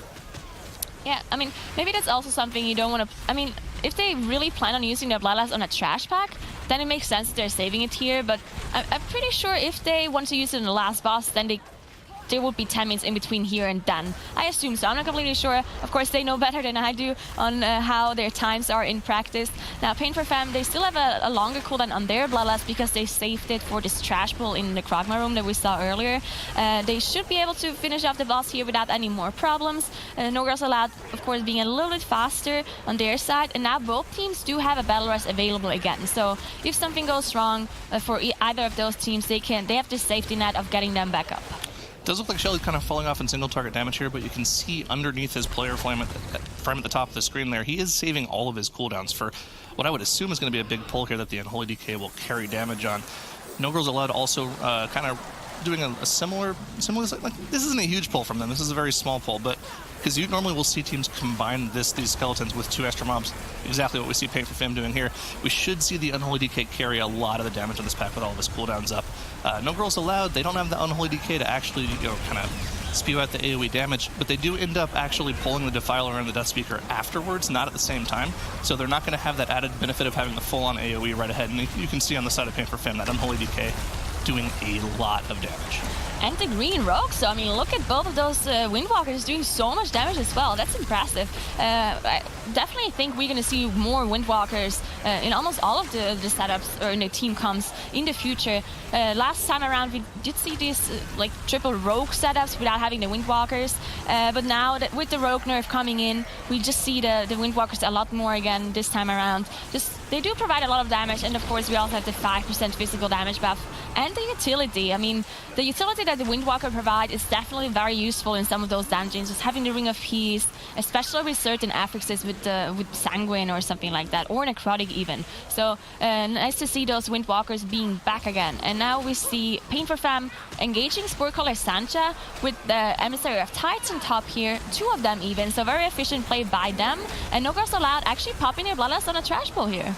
Yeah, that was really interesting. Like we mentioned, I like seeing the Bloodlust on the trash, but I really liked the pull setup that Pain for Fam did there. They kept the Tides Emissary that they had perma-rooted from the previous pull. They ended up pulling it down around the side of these 2 Defilers that you see right in front of the boss, and they actually ring a piece the 2 Defilers away from the Emissary of the Tides, and well, they ring a piece of the Tides into the boss, and then they gripped it once it was out of range of them, because apparently it's not social with that group. I thought it would be, but it doesn't pull the Defilers until you actually manually pull them. Ooh, Shelly going down, unfortunately. They do have the battle res for him, though, so they'll get him right up. That was a little bit unfortunate for them. But yeah, I like that pull strategy from them. They deal with the Tides Emissaries first, and then after the Tides are gone, they can then pull both of the Death Speakers and the Defilers in and just deal with interrupts manually. So one of the casts of the Defiler actually went through here, which applied a curse on the whole group. And it was interesting to see that Mevo just chose to not dispel anyone. He probably just didn't want to pick a favorite player because it does reduce your damage done. So instead of just picking one of the favorite, he just didn't dispel anyone. And now the curse went through again. This time around, we did see a dispel come through on Fem. So now we all know that he likes Fem the most. And there's going to be a full team wipe coming in. I think it was one of the Shadow Ball volleys that went through or something like that. But we saw a huge AoE coming through. Full team up. That's such a disaster for Pain for Fem as they're now on 17 deaths.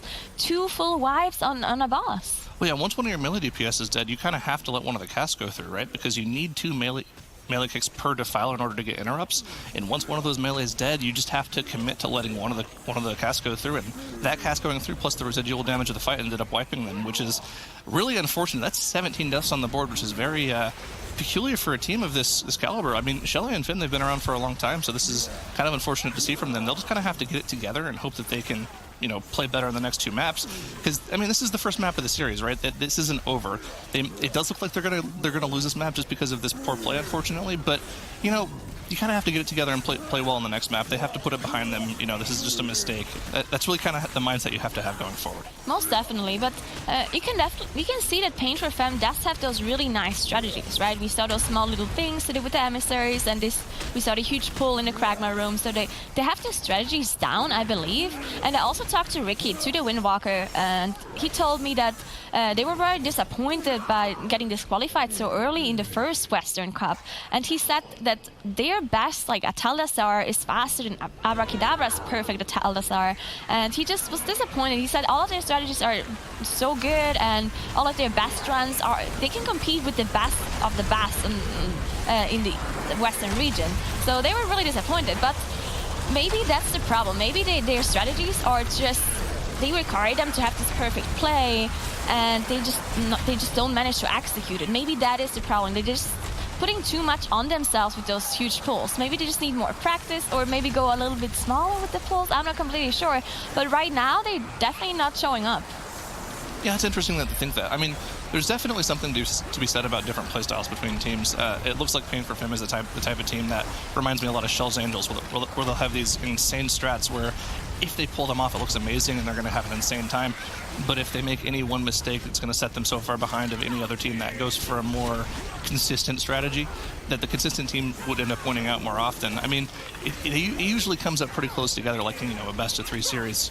You know, they only have to have one of their dungeons go poorly, and the team that has the insane strats will win. So there's kind of a trade-off there, right? Like those two different types of styles definitely are interesting to see. And it looks like No Girls Allowed are definitely the team that's going for the more consistent strategy here. And because they haven't messed up as much, they're going to end up winning this dungeon. Yeah, right. Because it seemed like Pain for Fem was being ahead this whole time, and it seemed like they were having those greater pulls and the better strategy. But if you're not going to execute it, then there's no point in having the greater strategy and having those huge pulls. If it only works 1 out of 5 times, then it's just not good enough for a cup play, right? So No Girls Allowed definitely showing up. They do have those 4 deaths, and they also had to reset the boss, the Kragma boss, but there's, I mean, Pain for Fem making even more mistakes. And that going down here on this trash, probably got hit by one of those tentacles or by a frontal by the Madding Engage. So definitely mistake here, as Adel also procs the staff here. So there's some problems with this trash pull for No Girls Allowed. Now they don't have any more battle rests available to them, so they have to finish the dungeon without any more mistakes. Pain for Fem also having another death on Shell without battle rest available. Yeah, and they don't have the Bloodlust available for the final boss, which is what we normally see from most teams. It is fortified, so the boss has a lot less HP to chew through, even without Bloodlust. But that Bloodlust, I mean, usually we see teams deal with at least half of the boss's HP in the Bloodlust timer alone. So, I mean, it definitely speeds up the encounter a lot. So we'll have to see. I mean, there's still a lot of problems to deal with on Unbound Abomination. I mean, we've seen some healer one-shots come out from those scores, so as long as they play clean, I mean, they have to play clean still. This dungeon isn't over quite yet. The last boss can be pretty brutal if you make any mistakes. Yeah, and we haven't really talked about the affixes yet. There's explosive now, explosive and teaming. So on those really huge pulls, the explosive can cause a lot of problems. Now, we talked about how good rogues are at killing explosive this whole time, and that's why usually we don't really pay attention to explosive too much, because barely any of them go through, because the rogues just switch to them, they finish it off, and outlaw rogues don't even lose damage because they just cleave off of the explosives on the rest of the trash. So we never really see any of those explosives go through just because of those rogue setups. But Pain for Fem actually only has 1 rogue. So they definitely have a little bit of a worse setup when it comes to explosive killing. And maybe that's what caused them to have those problems as well. Because they did wipe on Sancha when they pulled the trash on top of it. So maybe they just had too many explosives on top of needing to interrupt. And then they just got overwhelmed by all of those things that they have to do at the same time. Yep, first Blood Visages are going to be coming out for No Girls Allowed here on their side. Every time you finish one of those off, it'll deal 1/6 of the boss's HP, so they'll have to deal with 3 sets of 2 Blood Visages in order to finish off the encounter. First one's being dealt with by Titan Keeper Hezrel for them right now, and they're already halfway through the next set. So looks like they're, you know, steady course right now. They'll have that battle res coming up for them in about 20 seconds here as well, so should they have any mistakes, any DPS going down or the tank going down, Edel will be able to res them right up as well. So really, you kind of just have to keep an eye on Edel. As long as Edel stays alive, they should be totally fine here. Yeah, as long as she doesn't die, they should be fine. Now, again, this is a 45 setting, so Unbound Abomination should not be the biggest deal. I believe even if you get hit by a spore, it should not just straight up one-shot you, so Edel should be fine even if she gets hit by one of those spores. Now, we don't want that to happen, but still, it should be fine. One more thing to note here that, as you said, Bloodlust not being used for the last boss, something we really liked. We talked about it the last time around, where we said we don't really like that they're saving the Bloodlust for Unbound Abomination, because it did make sense for the spring season, where you had the Reaping on top of the boss, it was tyrannical, so it all kind of made sense that they were saving the Bloodlust. But now with the 45 setting and the trash being so difficult in this dungeon, makes much more sense that they're using it for trash. So I like that coming out from both of those teams as well. Yep, final set of Blood Visages spawning in now for No Girls Allowed, and the Titan Keeper will end up dealing with both of them for them. And it wasn't a pretty run, it wasn't a fast run, but sometimes, you know, I've seen it before by Method EU, just having a very, very clean run. I wonder if Pain for Fam, No Girls Allowed actually were watching that shrine because they knew they had to play this dungeon later on. Maybe they were, you know, seeing some things, maybe adapting something very last second. Usually, you know, you can't rehaul or change your whole strategy right before a match, but maybe some small things they could have copied in between. Like, I think it was approximately an hour in between those teams, so should be. We will see what they do here. Something really interesting in the start here. It's taken a long time for Pain for Fem to set up their first pull here. No Girls Allowed. They just instantly went to it and popped Lust. They went right away. Pain for Fem took a good 15-20 seconds to make sure that Enchanted Emissary was gone and away, and then they did their pull. That just seems like a little bit. I mean, maybe they're trying to play extra safe for some particular reason. Like they're really worried. Like maybe this pull had some problems in practice for them. But that's just kind of interesting to see. I feel like that's super safe to play for them. They spent a lot of time setting that up, whereas No Girls Allowed already finished their first pull and moving on in the dungeon. So just really interesting playstyle right away for Pain for Fem. Yeah, it also doesn't seem like they're dealing with bolstering that well. You can see some of those mobs already died off, while the rest of the mobs still pretty high HP. So not perfect bolstering management here out of Pain for Fem. Now they did swap back to that rogue. You can see Shelle on rogue again. Of course, bolstering not really something you want to run a DK on. We've seen that a little bit from the eastern region, but definitely was not a big fan of the DK on bolstering at the same time.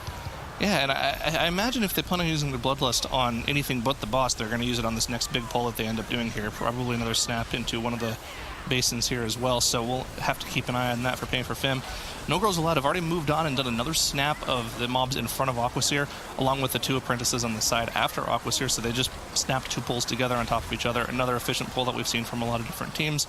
It looks like Pain for Fem is about to do something similar on their side as well, but you know, they've just done it much, much slower than No Girls Allowed has.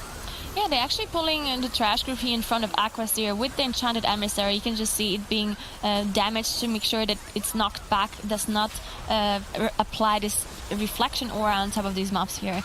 Now, you see the damage coming out of Ricky, out of the Windwalker. It's huge AoE damage, huge burst. They fall off a little bit afterwards, right? They have this huge burst at the start and then they fall off a little bit. It's at least what I've seen in the past. But No Girls Allowed, they're pretty far ahead as they're already fighting Aquaseer. They did also pull Heldis on top, which is something we've seen a lot. Almost every group has done this so far. So they pull Heldis on top. They do not want to finish off Heldis before Aquaseer because it does bolster, so you do not want to do that. But you can make use of the buff on the floor, as you can see, the rogues with their increased auto attack range from Outlaw and Edelweiss standing in it. Now they had to move away, but yeah, just clever use of the mechanic here. It does do AoE damage, so Edelweiss needs to make sure she heals the AoE away, but it's manageable. I liked seeing that that view of Muo there whenever they did the setup for that trash pull where they had the two rogue saps into pulling the initiates up with the rest of the group as the rest of the trash died, so the bolstering didn't get very bad. That was a pretty cool POV to see. But we're seeing the same thing from Pain for Fem as we see from No Girls Allowed. Windspeaker Heldis pull on top of the boss purely for that extra haste buff. Obviously, they're not going to try to kill it off. They don't want to end up bolstering the boss. They're okay with bolstering the Aqualings because those have a lot less HP, and they can bolster them when they're low HP too, so it's not that big of a deal. So yeah, just the extra haste buff on the boss we see a lot. Still haven't popped Bloodlust yet for Pain for Fem. They're holding on to it for something. I'm really interested to see what it is. Now, that being said, I remember in the first West Cup, we were talking a lot about Pain for Fem holding on to their Bloodlust, and I got messaged by Shelle afterwards, oh yeah, we just forgot to hit it. So hopefully they didn't do that again. That would be interesting to see. Hopefully they're just saving it for some big bull coming. I hope so as well. But yeah, you can see, as we mentioned, right? We see the two apprentices here being CC'd with one blind and then in-cap by the Windwalker. So very nice mechanics, very efficient really to do this kind of strategy. To not, they're probably going to pull them on top of the boss later or at the very end, but they're just going to keep them CC'd here, I assume. Now, one thing to note though is that blind does not last forever, and it does have a greater cooldown than what it lasts for. So at some point they will have to replace the blind with something else. So we'll see what they do there. And Aquaseer on 50% for 58% for Pain for Fem, while No Girls Allowed already fighting the intermission phase, and Undead actually fell off. It looked like he got hit by one of the charges. That's not good. Fortunately, he did it when they were almost done with the phase, so it's not going to be that big of a deal. He will have to release afterwards and then catch up with the team, but there's no trash. He could just skip the trash. That's not that big of a deal. Actually, he is resable. He didn't get knocked off. He just barely got knocked into place where he could get res. That's still a little unfortunate. I don't know if I would have committed the battle res with the boss at 15%. They do also have to finish off Windspeaker though, so maybe they think it's a lot closer than it is right now. I mean, they are pretty, for where they are in the dungeon, they're pretty significantly ahead right now. Yeah, that is true. Not only are they ahead at the boss percentage, but they also have more trash. It's just 3%, but in Shrine with a bolstering affix, that does mean something, right? So no girls allowed in the lead. Without a battle rest, they do have to be careful at this point, though, because not being able to get anyone back up, like tank deaths or something like that, are going to cause huge problems. Pain for Femme having some trouble here as they fight the intermission phase of Mevo actually going down. They might be able to finish the boss off without Mevo, but they have Haldis. And Haldis does do AoE damage. It is tyrannical, so Haldis is not being buffed by that fortified, but they need to make sure that they use their defensive cooldowns properly here for the Gale wins. You can see the AoE coming out. And once the intermission phase is over, the boss actually does not have a lot of HP left, but on a tyrannical setting without a healer, this might be causing some problems here. I mean, Ricky can do some off healing. The rogues have Crimson Vial. The only person I'm really worried about is Fim, but he's just going to be spamming out Ignore Pains just to absorb as much damage as possible. Ricky did pop Touch of Death, so the boss should be going down pretty quick, but we got to keep an eye on Fim here because there's a lot of damage coming out of him. Ricky is also dropping very low as well. It's going to be spooky, but they should hopefully be able to get it down. I don't want, no, never mind, I'm cursing them. No, I did it. Come on, please finish the boss off. I don't want to curse them again, please. Fem died, so I consider them 5%. I feel like they're not going to make it. 5% on a tyrannical boss is still a lot of HP. You can see the repulse come out of Shelley just tanking it off, but Ricky just dying immediately from one auto attack. 3%. It's only Baru alive. He does have the cheat death and the repulse ready, so they might know Shelley going down as well. They're probably not going to make it. 2%.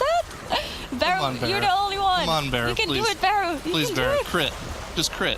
Oh, he's got the debuff as well. One crit. That's all you got to do. One crit. 1%. Come on, one crit. No. Oh, my gosh. What a disaster. This is going to cost him so much time. Dude, don't you think they should have just committed the Bloodlust once Fem died? Or once Mevo died, even? I mean, yeah, there's right? a lot of stuff they could have done differently there. That's just all really unfortunate for them. I mean, you gotta wonder, maybe there's some nerves coming out from them there. I didn't even see what Mevo died to. That's really unfortunate on their side. I didn't see either. I mean, geez, that's about as kind of 1% boss wipe in this tyrannical setting. And I mean, they didn't commit their Bloodlust, but I mean, they should have once the healer went. You're right. They probably should have once the healer went down. That's really unfortunate. On the side of no girls allowed, however, it's just business as usual. They're just cruising on in the dungeon right now. Yeah, so they're doing this really dangerous pull that we've seen from other teams before, where they pull the Bridge Elemental on top of this trash. This is not a mistake. This is actually what those teams are planning to do. They want to have the Elemental to get the extra percentage, and they want to have this trash pack on top. Now, it is bolstering, so they want to make sure that you do not kill the trash before the Elemental, because you do definitely not want to bolster this mini-boss. It does do a lot of AoE damage. You can see the Lightning, the Shipbreaker Storm come out, doing huge amounts of AoE damage to everybody. It can be avoided by going line of sight, but you don't want to do that because you don't do any damage line of sight. So Edelweiss just healing through the damage, doing 71k HPS. So insane amounts of healing come out of Edel here. Yeah, I mean, it's funny to see teams actually pull that mini boss now because we're so used to seeing them skip past, and we're so used to seeing so many teams fail to skip past. So a lot of teams have just said, you know what, we're going to kill it anyways. Even if it's bolstering, we'll focus it down. That's just kind of a funny difference to see from what we're used to seeing.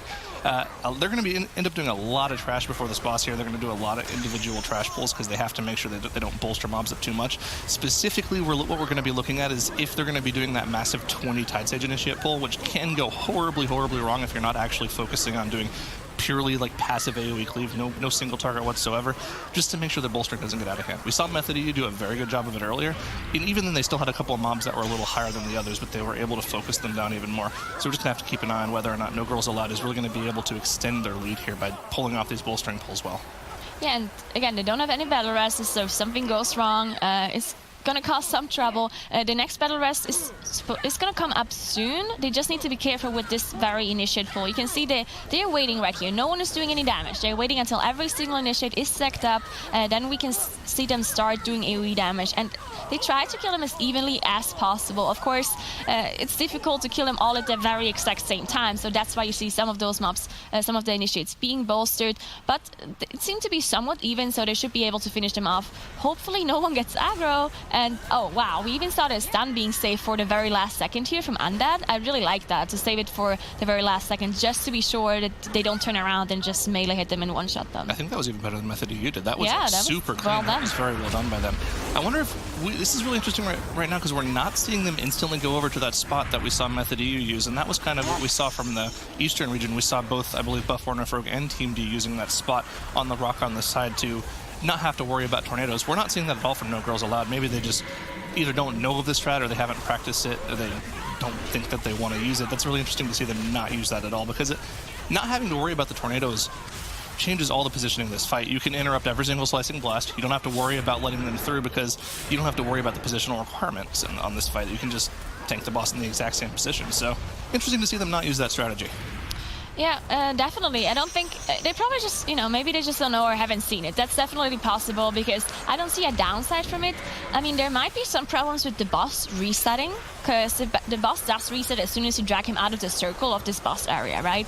So maybe there's some problems with that. Maybe if the tank goes too far or someone gets aggro and then it resets, maybe it happened to them in practice and that's why they're not doing it. We don't know. But one thing to note is that No Girls Allowed actually did use their second Bloodlust here. So the first Bloodlust was committed on the first trash pull in this dungeon, and now it just came back up, so they used the second Bloodlust, meaning they definitely think the dungeon is gonna take at least 21-22 minutes, because they will want the Bloodlust for the last boss as well. Yep, Aquasphere has finally gone down for Pain for Femme on their side. They were able to get that down, and they still haven't used that Bloodlust. At this point, it's got to be, and they have to have it planned for one of these trash pulls. Otherwise, I don't know why they would have been sitting on it. Maybe they're just being stubborn. There's the Bloodlust. They're planning on using it for the Guardian Elemental all along. I didn't mean it was wrong. That was just a slip of the tongue. Maybe, I mean, if they were planning on using it for this pull, maybe they've had issues here before where the Guardian Elemental was doing way too much damage to the group. It makes sense. It's not a particularly easy pull to pull off. So, if they were planning on using it here the entire time, that would make a lot of sense.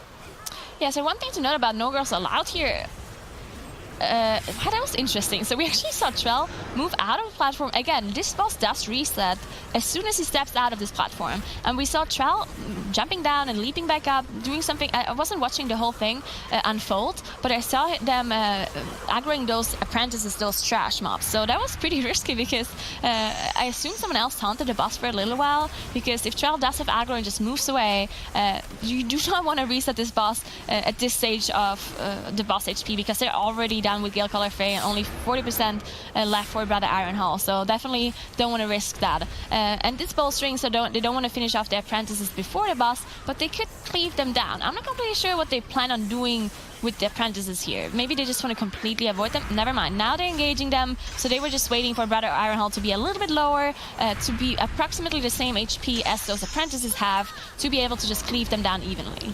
Yeah, we saw two completely different strategies coming out of the eastern region, where they both used that rock section to kind of stand up and dodge the tornadoes. But we saw two completely different strategies in terms of boss cleave. One of the teams just kind of flat cleaved both bosses, killed them at the exact same time. The other team decided to do exactly what No Girls Allowed is doing, where they killed Gale Color Fae as quickly as possible, and then once Brother Ironhole got to 30-40%, they ended up pulling both of the apprentices in and cleaving them on top of the boss. So it looks like they're just kind of going with that strategy, obviously without the kind of spot on the side. But it's the same strategy in general, where you want to make sure you're cleaving on top of the boss and you're not bolstering the boss at the same time. This is just very efficient cleave from them, so good to see. Afterwards, I mean, this is the scary pull in the dungeon, right? They're pulling a lot of enforcers here. This can be a lot of tank damage. Yeah, definitely gotta watch out for this specific pull here for No Girls Allowed, as Trell just charges in with this enchanted emissary being dealt with by the rest of the DPS. You can see the other enforcers coming in as well, so lots of enforcers on Trell. He does have his shield wall up right now, and once he runs out of defensives, he needs to just leap away and run and kite them, because he's not gonna be able to tank them anymore without any sort of defensives left. You can see Trell just starting to walk away now, and Sissi coming out of this group probably use the Ring of Peace here as well, and the rest of the group also needs to make sure that they interrupt the caster as well, because it does cast an AoE that you do not want to let through. Yeah, so it's interesting thing to think about for No Girls Allowed. This is a team, I mean, even going back to last season when they had Riva Fevi as their tank for one of the cups, this is a team that's been able to put together very, very good runs that have just come down to one mistake that have cost them the map. And that's kind of got to be something that's in the back of your head whenever you're going through this dungeon. It's like, oh man, we're doing great right now. Everything's going great. where are we going to mess this up? Because it's something that will go through your head whenever you play well in practice, but every single time you get to cup play, you make some silly mistake that costs you the dungeon. So hopefully they're not getting too in their heads right now. Hopefully it's just, like I said earlier, business as usual. Hopefully they're practiced enough to where that's not something that's bothering them. Yeah, and this was such a well-executed pull too with the Enforcers, because usually we see teams have the tank just, leap away and run away, making sure he does not get hit by the Enforcers. But what No Girls Allowed did here was Trell was actually cutting the Enforcers in a very small circle to make sure that all of them stay as stacked up as possible, because the Enforcers are a melee, while the Ritualist is a caster. So if you run far away as a tank, then the Enforcers will walk further while the Ritualist stays behind, and therefore they're spreading out, and it's going to be harder to AoE them at the same time. So specifically with bolstering, it's so important to keep them gathered up. So by having Trell just running around in a smaller circle, it is riskier because he could get hit, but it's so much more efficient to have the even DPS. We see Trell actually almost going down here on this tentacle pull though, but they did recover. Well, that was a little scary for a second there, but they were able to get through it just fine. Once this final cultist goes down, they should be totally fine. They should be able to skip the rest of the bridge trash and just go into the tentacles, which will be interesting to see. Maybe Edo will decide to proc her staff there, or proc it on accident to one-shot all the tentacles. That'd be cool to see. But we do typically see healers hold on to their staff proc until the very end of the dungeon to deal with the final eel packs, which is also something that, usually you want to see them proc it on AoE because it does do damage to everything around you. It doesn't have any diminishing returns on AoE. But it's interesting to talk about. These two teams are the teams to watch right now in this tournament, because both of them are really the only other two teams outside of 40K that are in the running for BlizzCon. It kind of feels like those top three spots are locked up. You have Method NA and Method EU who have already qualified for BlizzCon. You have Abrakeydabra, who has been looking even better in this summer season, and they kind of have that third slot. It has their name on it if they keep playing the way they're playing. But these are the two teams that can compete with 40K for that fourth slot. And No Girls Allowed, they beat Pain for Fam last week. They knocked them out of the tournament, and it looks like they're going to take them out again here 2-0. But the important thing to mention is the team that wins here is going to be playing against Method EU. And, I don't think the way either of these teams has been playing in this match is good enough to beat Method EU. So if they end up losing to Method EU and going to the lower bracket, should everything go the way that seeding works, they're going to end up playing against 40K in the lower bracket. There's a lot of BlizzCon ramifications here for these matchups. These teams have to play as good as possible to have any chance of making it to BlizzCon. Yeah, and to be honest, 40K didn't do so well in the first cup. Now, of course, they could just be, they had a bad day or whatever. There's definitely a lot of things that could have went wrong, and they can still prove themselves. And that's something we talked about a lot as well. In the spring season, 40K was a team that didn't do so well at the start, but they constantly improved over the course of the season, and they got really, really good at the very end. Now, this time around, they didn't do so well the first cup. Now they have a roster swap as well, so we actually see Kurisu this time around. They did swap Lophis out. Not sure if that's going to be helping them or hurting them. Usually if you are playing with a team for a very long time and then you have to make a roster swap, it does hurt you. So I'm not completely sure if they will cause any sort of problems for them, but we will see when we see them play later on. And No Girls Allowed, definitely they had a really good Shrine. I think the first time they played Shrine in the summer season, they played against Method EU, and they were really close. I think they almost beat them. They did have some silly mistake, but their Shrine is pretty good, and you can see it right here. They're definitely playing very clean in this dungeon. Unfortunately, I think in terms of comparing it to Method U's time we saw earlier today, they're still pretty significantly behind by about a minute and a half. But that being said, with how good Method U is playing, their time trial times were insane this week. With how good Method U is playing, if I had a team right now and all of our times were only 1 or a minute and a half behind Method U's times, I'd be like, you know what, we're doing pretty good right now. I'm okay with that. So yeah, I feel like it is pretty impressive the way they're playing right now. No, I definitely agree, and I don't think they need to be first to be able to make it to BlizzCon. Of course, it depends on how the other teams are performing, right? It specifically depends on how 40K is performing. If No Girls Allowed gets a really good seeding, if they get second or third, they might be able to still beat 40K in points if 40K doesn't do so well. So it definitely depends on both of those teams' performances. Either way, No Girls Allowed does need to get a pretty high seeding to get those points to be able to get to BlizzCon. So they want to be playing really well, even if they don't beat Method U. They don't have to get first, but they definitely need to hold up to Abrakeydabra, to Method NA, and to also 40K, of course. And they have to do it both weeks too, unless they come out with a tournament win and 40K does poorly both weeks.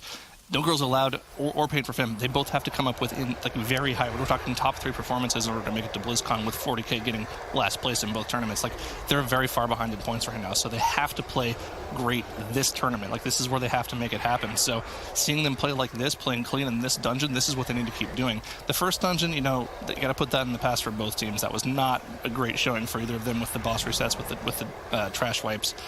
But this is what we want to see from these teams.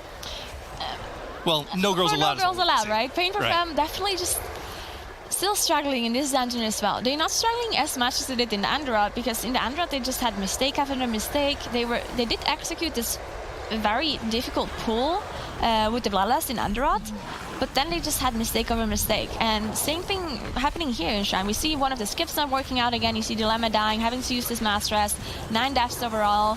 This is just a problem for Pain for Femme. I'm not completely sure. We talked about this a little bit in the break. I said maybe they're just putting on too much on themselves. Maybe their strategies are just too risky. Maybe they need to go for more consistency. And Tentacle said earlier that, maybe it has something to do with practice time.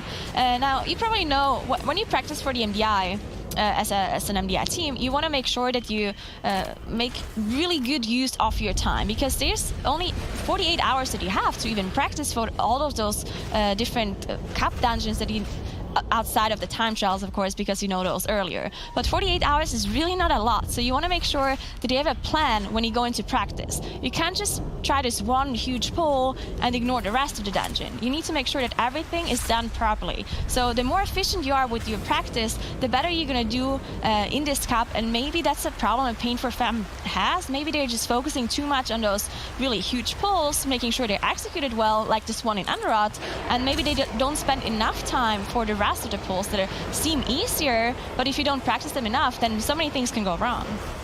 Yep, I mean, it's kind of insane to mention how much practice these teams have to do. Now, you can kind of have generalized strategies for dungeons, but we are now changing 1 or 2 dungeons a week from Fortified to Tyrannical. We'll swap 1 dungeon we'll swap 2 dungeons, back and forth, as well as different affixes on a week-to-week basis. So you can have a generalized strategy, but if a dungeon's teaming, you'll have to change your route. If it's bursting, sometimes you'll have to change your route if you're doing any mass pulls in the dungeon, like for instance in King's Rest with the second boss room. So you can have a generalized strategy, but you have to kind of perfect it for the affixes of the dungeon.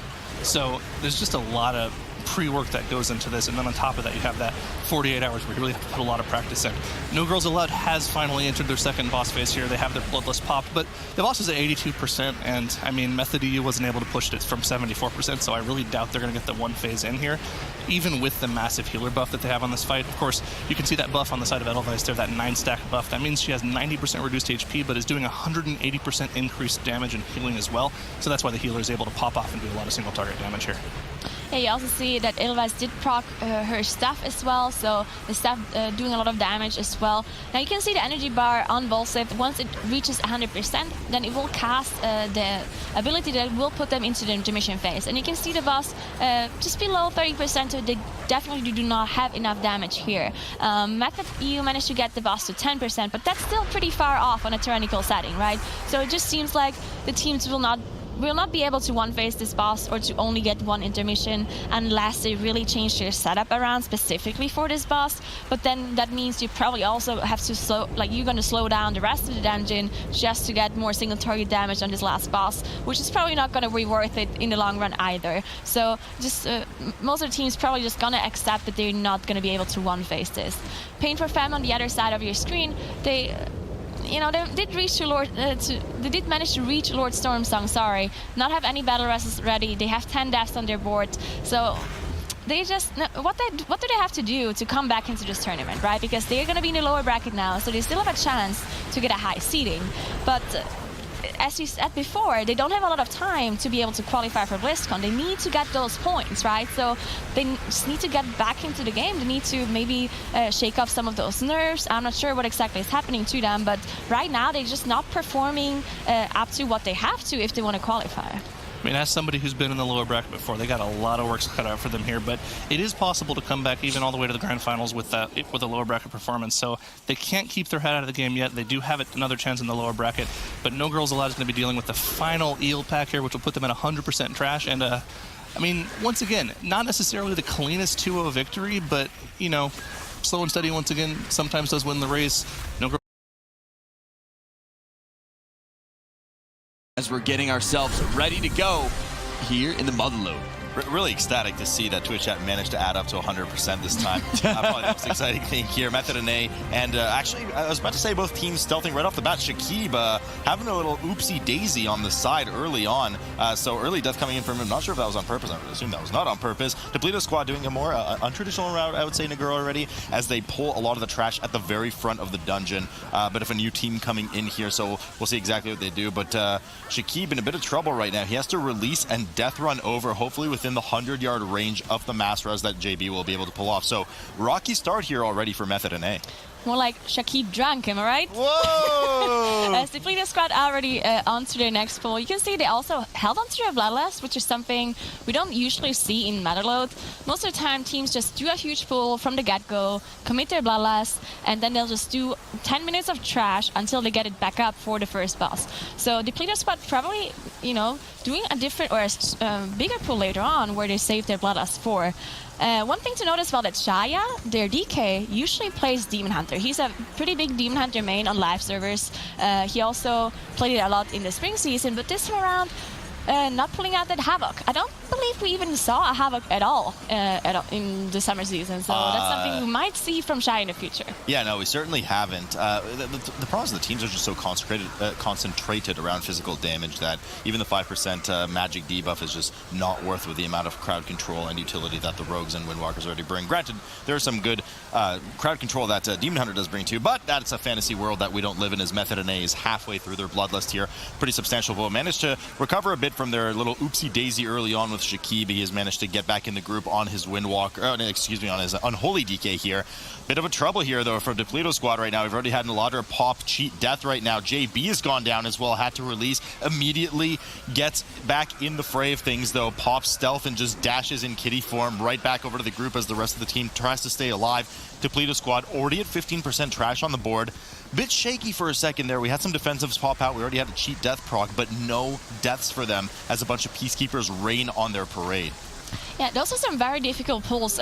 We all know that Motherlode is one of those dungeons that just has this nasty trash in the first place. But if you get any sort of affixes that make it even worse, like bolstering or sanguine, this time around, thankfully we don't, but we have the raging affix. So raging affix making all of this so much more difficult with when you have the thugs just all raging at the same time, on top of having the raging buff that they cast as well. And we have Soothe on the rest of druids, but it does have a 10-second cooldown, so you can't dispel all of them at the same time. And not just that, but ridiculous as it may sound, spending that GCD just for a Soothe on an ad when the rest of your team is getting chunked almost one-shot is the last thing you want to do as a healer sometimes, unless absolutely necessary. And what Nagura said is not even just the Inhale Vapors on the thugs. You got the mech jockeys that are hitting random melee around the area with their shots as well. You have just spritzers going off left and right from the vendors. It is a crazy amount of splash damage on this trash that hits the rest of the group at 100% increased damage once they get that raging territory of sub 30%. So,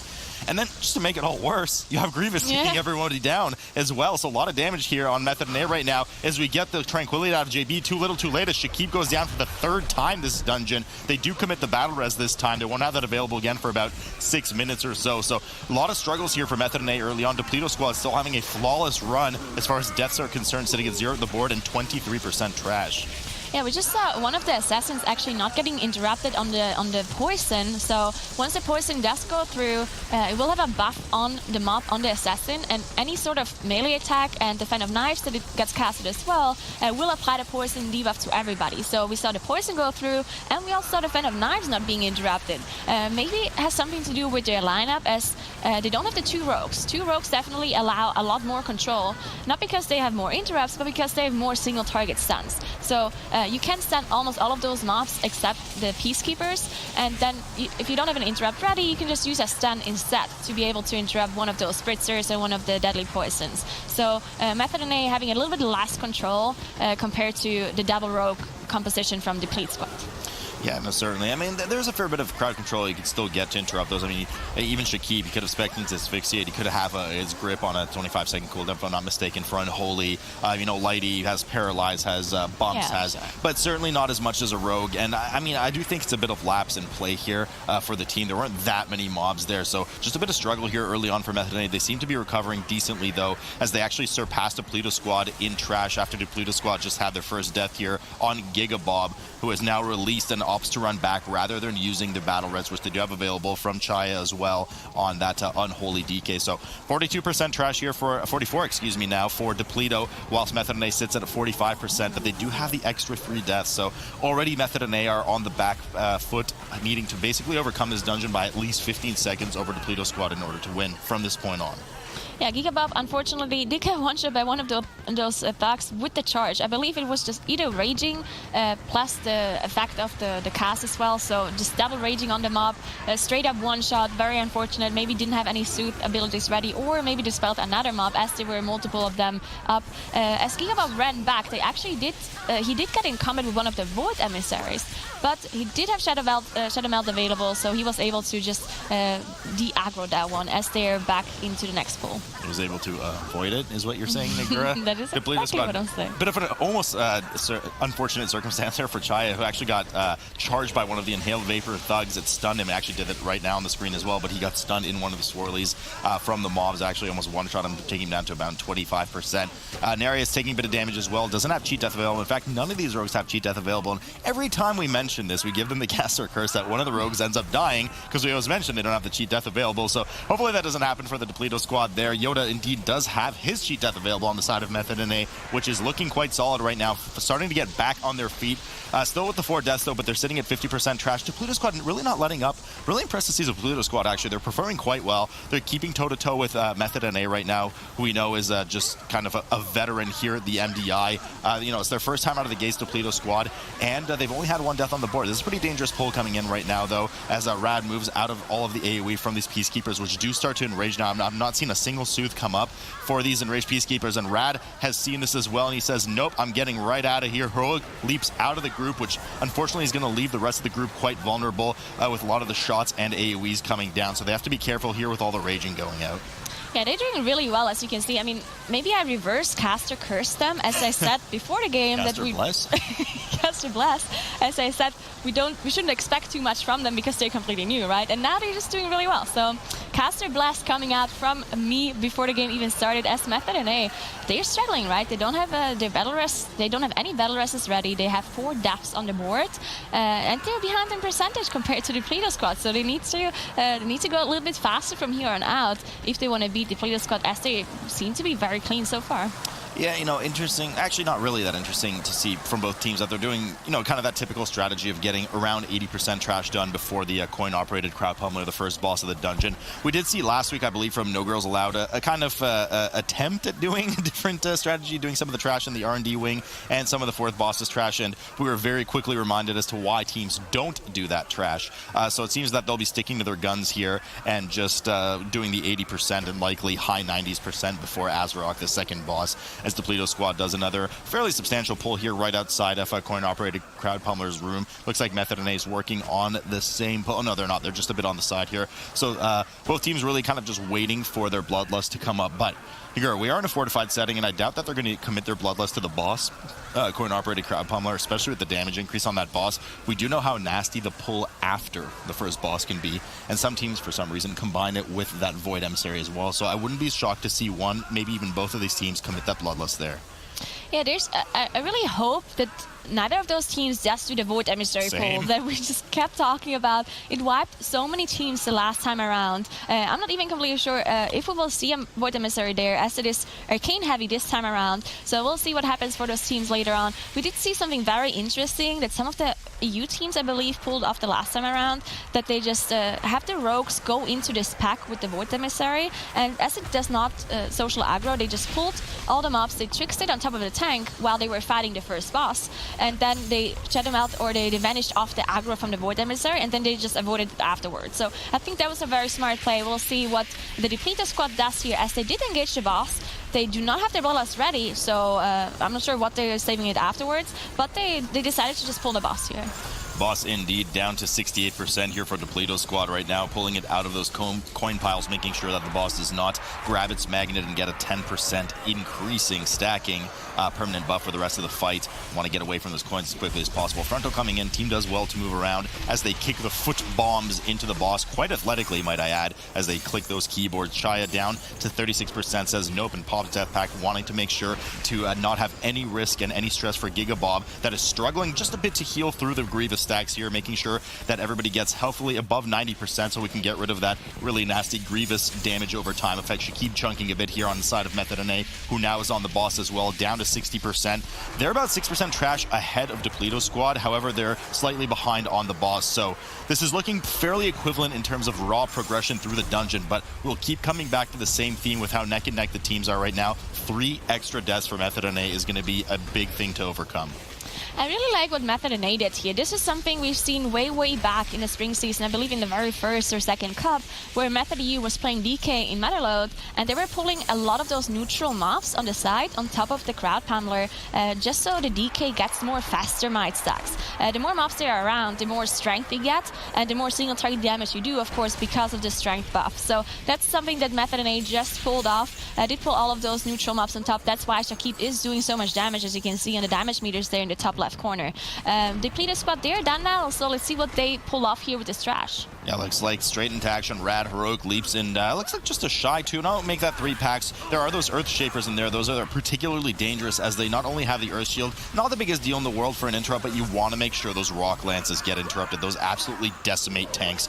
Not only in this fortified environment, but should any raging sub 30% ones get off, that's an easy 2-shot on a tank. It puts a nasty damage over time effect on you as well. So team doing really well to crowd control here. Naladra getting just a couple of hits on the side there. Depleto squad finishes this pack off quite well, and they get ready to move on. Method and A looking to match suit right now as they pull a fairly big pack. Actually, the same 3 packs. I don't know if they got the patrol in there as well, but once again, danger here for Method and A.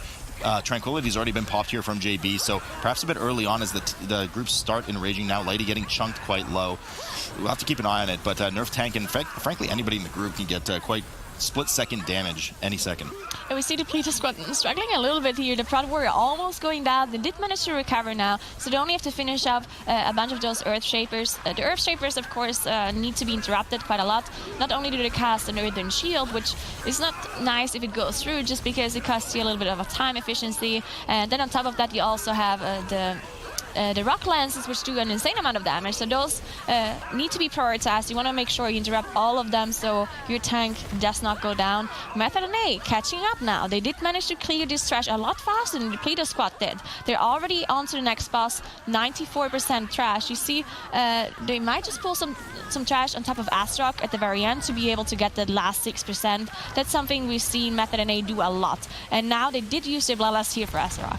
Yeah, I wouldn't be shocked. I know Method and A, at least in the previous season, was a big fan of using of grabbing Taskmaster Ascari and the 6 mobs surrounding him on top of Azarok to complete their 100%. So I think they're going to end up doing that rather than combining it with some of the R&D trash down the hill. But we'll have to see. Depleto squad here, 92%. Indeed, they did pull a bit slower. They decided to do 2 separate pulls for the trash pre-Azarok, whereas Method and A did it all in one sweep. So they managed to get a fair bit ahead here and try to counter some of that 15-second deficit from the deaths that they had earlier. Azarok now 85%, excuse me, for Depleto squad, whilst 40% for Method and A. So Method and A starting to get to that point in the fight where they will need to start grabbing some of the trash if they want to efficiently cleave on top of it. JB has about 4 minutes left on his staff becoming available again to proc. You cannot build charges during that debuff, so just not going to have that available, but Giga is also wearing the staff and hasn't had a single proc yet during this dungeon, so something that might be a bit of a saving grace later on in the fight, perhaps even later on as a boss.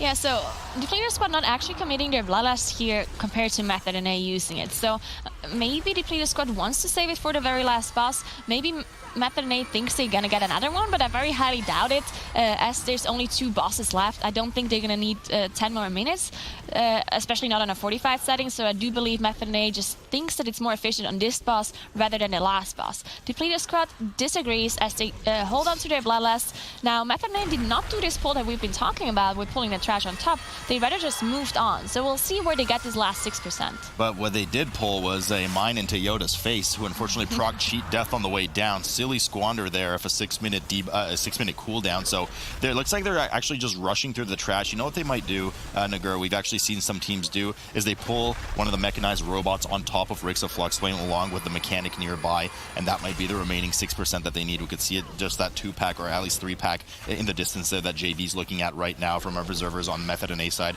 Shakib having a bit of struggle here, but does manage to get through relatively unscathed as JV indeed does pull the trash on top of Rixa here. Now, we're in a fortified environment, so this pull can get particularly spicy very quickly. Just want to make sure to interrupt that the technician, excuse me, on top of the bot here. Depleto squad following suit right now. They're still at 92%.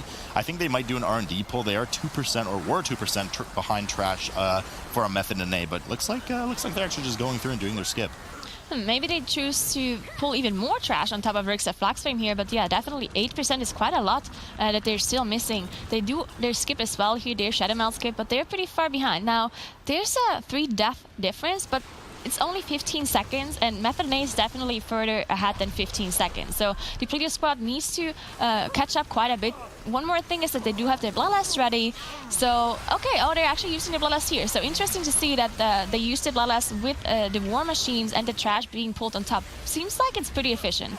Seems like it's pretty efficient, but I don't think a War Machine and one Technician's 8% trash. I guess we'll see in a moment, right? Method and A is sitting at 96% right now, and their War Machine's still up. I do believe it gives about 3 to 4%, so I think Method and A is covered. Not sure about Depleto squad, who is just over halfway through their Bloodlust, getting Rixa rapidly down to 65% HP, and starting to close that gap a bit that Nagura just mentioned that Method and A were ahead on. So they are certainly still behind on the boss, about 25%, but they're looking to close that gap with the powerhouse that is Bloodlust for the entire team, which has now just worn off for Depleto squad.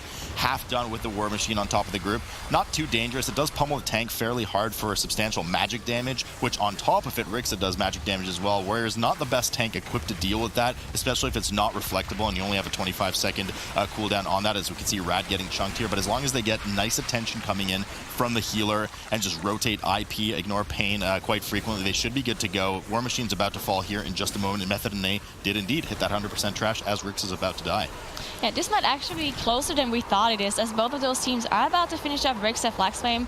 Now, one thing I wanted to mention earlier as they're fighting the previous boss, that the Depleto squad was actually pretty unlucky with the fixates from the Earthshapers, just because Shaya, the DK, had 2 fixates almost all of the time, and sometimes even 3 fixates. And Shaya, the DKs do not have this increased melee attack range like the Rogues do with the Outlaws back.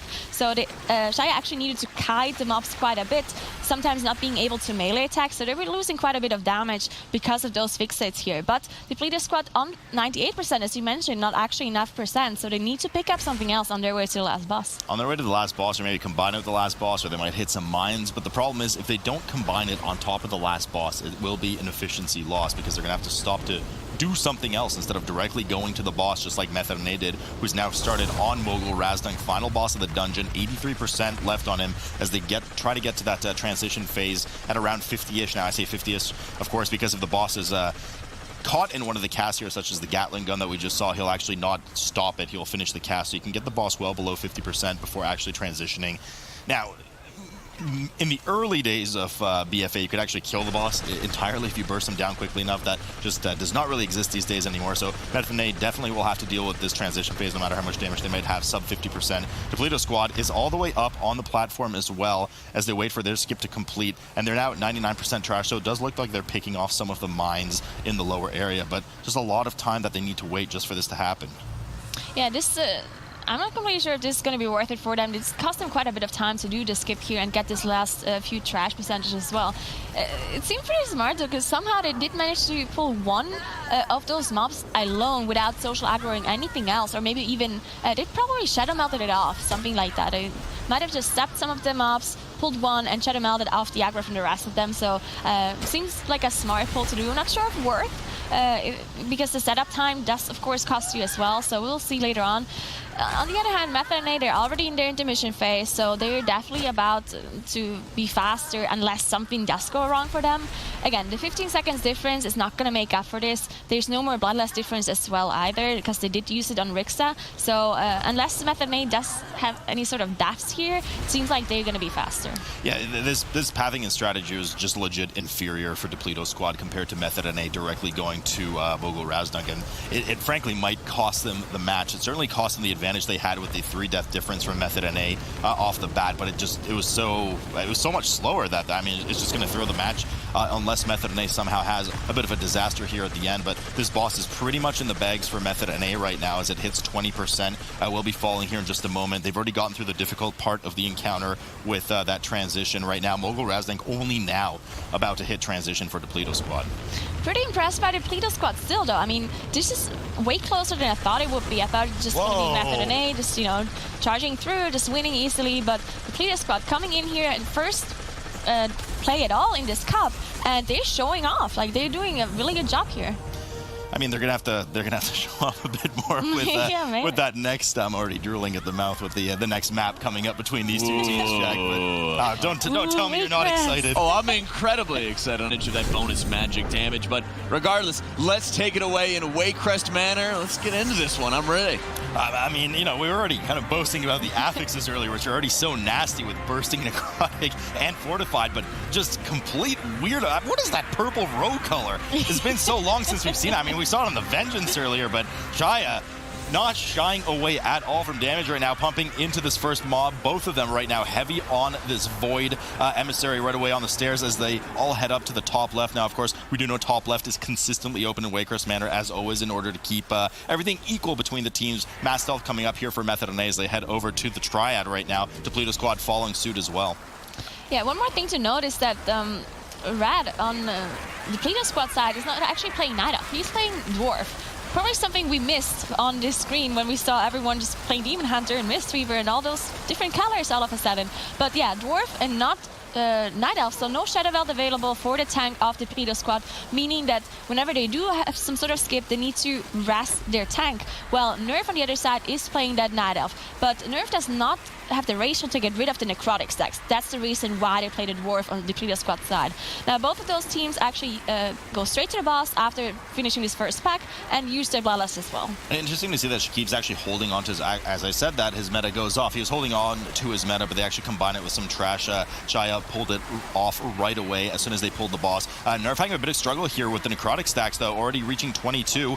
Plus, he has the ticking aura buff from Sister Briar, so a lot of damage. Unfortunately, this is actually going to snowball into the healing reduction aura from Sister Selena, which reduces all healing by 50%. So they're going to need to get him nice and healthy before they start that phase. They're looking to finish her off quickly and the trash as well before things get out of hand. Depleto squad here has already killed off to Sister Selena, and they're on Sister Milady, which is now at 25%. But they obviously played it a bit safer here. They didn't combine it with any trash, which is why they are 4% behind on that trash counter.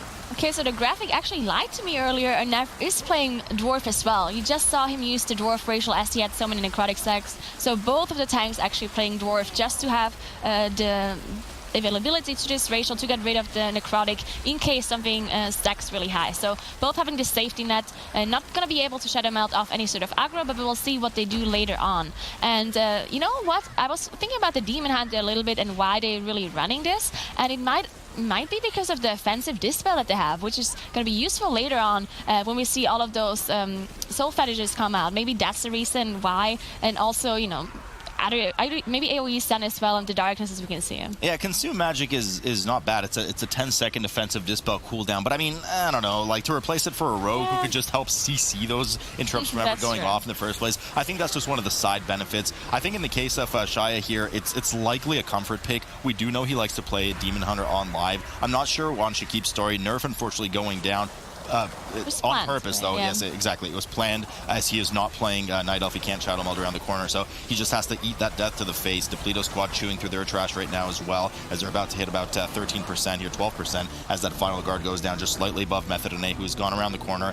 And I believe we'll be doing a pretty substantial pull. We are in a Void-heavy version of this dungeon for the week, meaning you're going to see a larger presence of Void-touched emissaries. You see one right now in the courtyard. Huge amounts of damage coming up from every member, but Lighty, starts to skyrocket ahead. just because of that unholy prowess. Rad following suit and getting the purposeful death on their end as well. Not sure why Nala died, but he doesn't have his Shadow Meld available, so I guess that's why he had to. I'm not sure where he used it, though. Maybe misclicked. I don't know. Definitely doesn't use it during the boss fight, right? So probably was just like a misuse of that Shadow Meld. Nerf dropping really low, actually going down here. They are on the end of the pull, though, so this should be fine. This is where a lot of the danger comes in. Trust me, I know, because I've done this. I did these dungeons a million times with these awful affixes on live. A huge amount of danger comes in with the necrotic stack plus bursting. What happens is you start killing mobs off as the tank. You then have necrotic stacks on you. So the healer's trying to heal everybody up, and you're basically unhealable when you're at almost 44 stacks. So you just can't get healed through the bursting. So the bursting plus the dot of the necrotic just takes you down as a tank, and there's nothing you can do about it.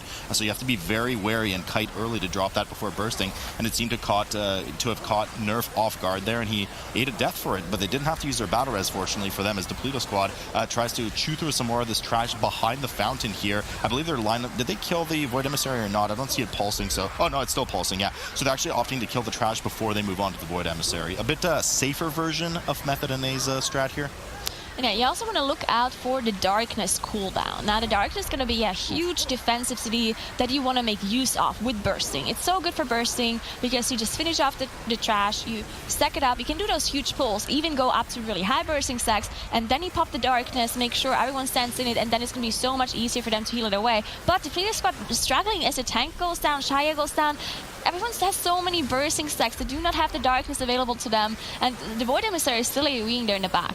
Yeah, the problem is, what I was pointing to as well, is the bright blue glow on those mobs means soul fetishes got off. There were 2 soul fetishes that got off. That's a 5 stack of 10% increased haste and damage per stack on these mobs. They are absolutely trucking in this fortified environment. It was too much to handle. They did manage to recover the pull for the most part, and Battle Res Rad, which is not going to be available again for 4.5 minutes or so.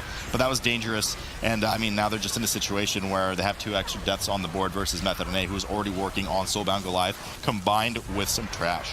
Yeah, that was a beautiful observer view here. As we saw, Yoda, the rogue from Method and A, just pull away all the trash to the side with Repose, with Cloak and Tricks to the trade, making sure that he pulls the Soulbound Goliath on top of Nerf. And then once the boss was passed, he ran away and vanished off the aggro. They did aggro Thornshaper and the Emissary though, which is fine, right? I'm not completely sure if they wanted to have the Thornshaper. I definitely saw the grip on the Emissary, so they wanted the Emissary.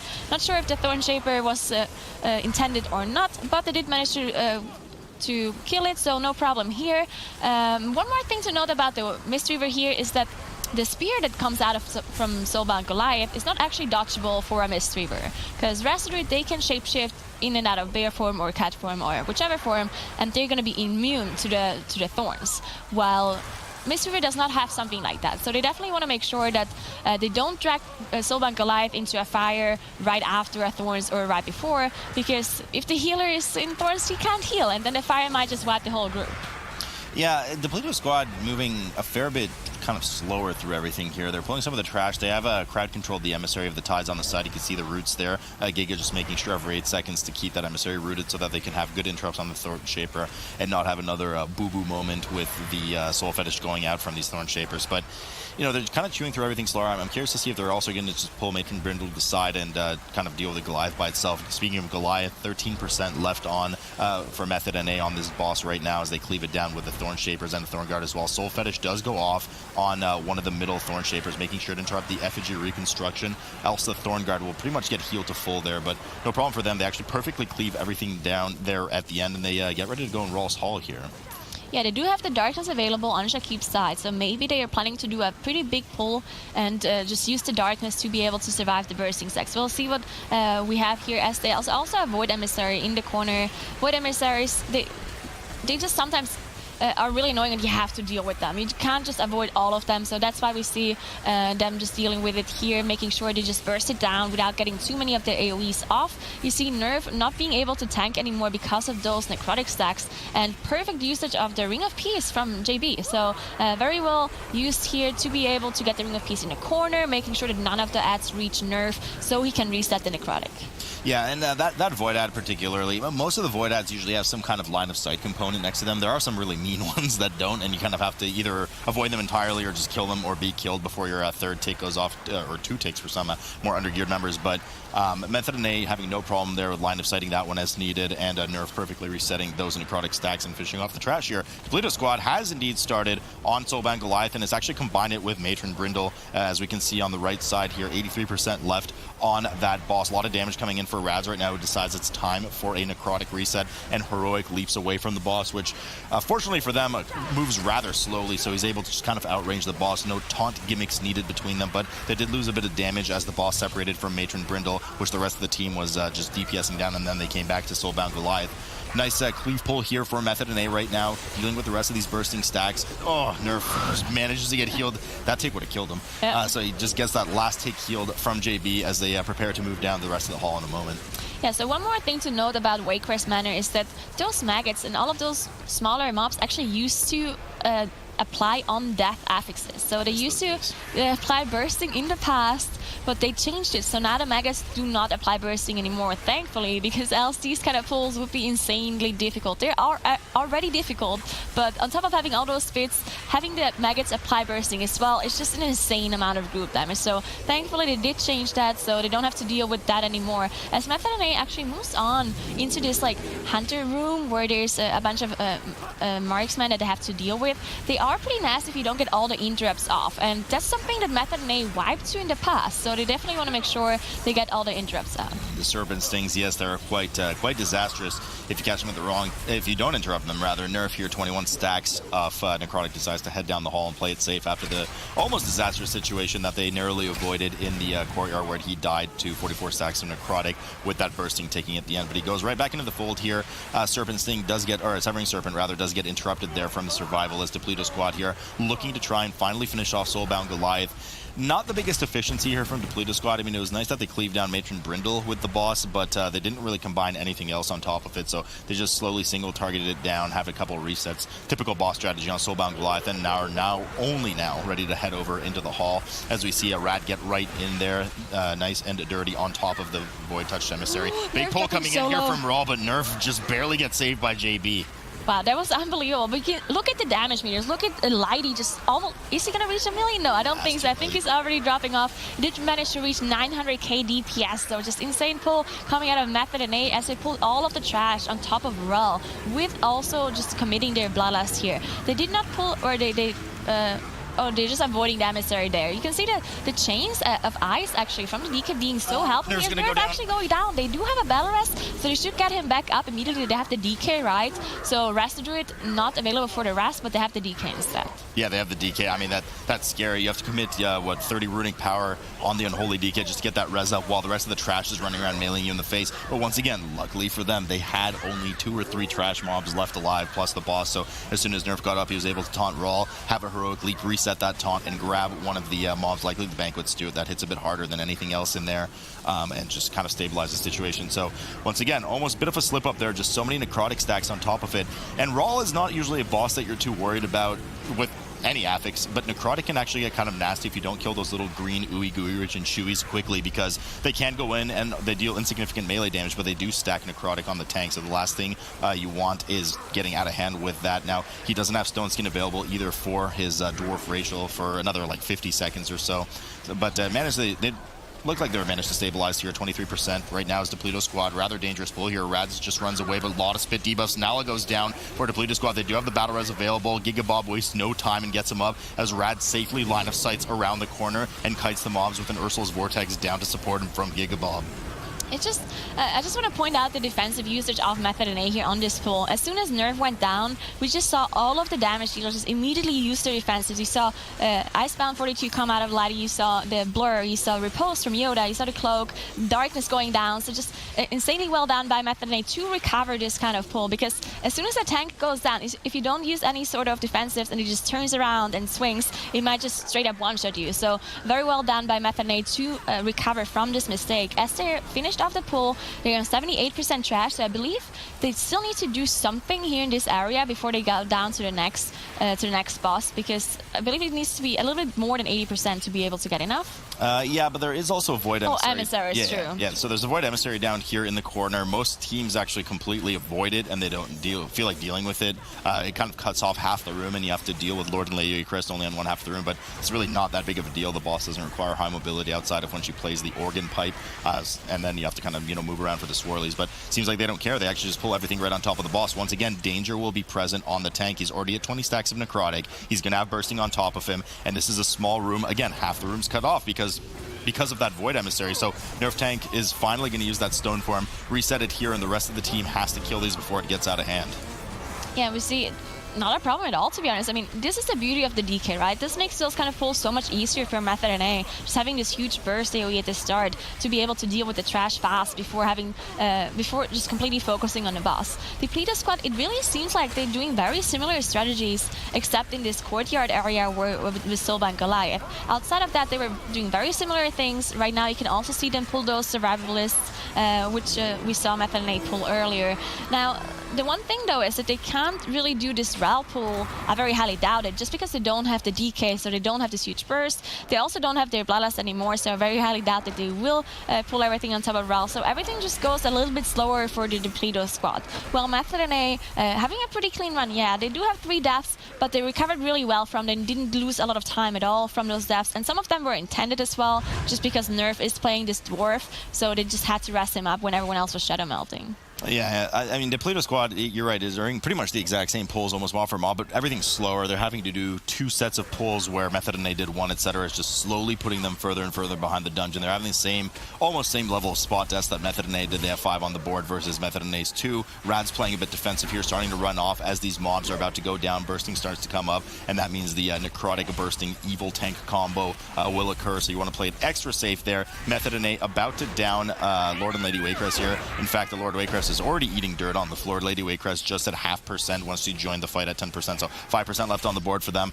And now you're absolutely right, Nigger. I mean, they're 84% trash on the board. I believe you get about 8 or 9% from the Gloom Horrors in the tunnel, and then you have 1 more Charmer in the corner plus the Void Emissary. I don't think that's going to be enough for the remaining trash that they need, so they're likely going to do one of those.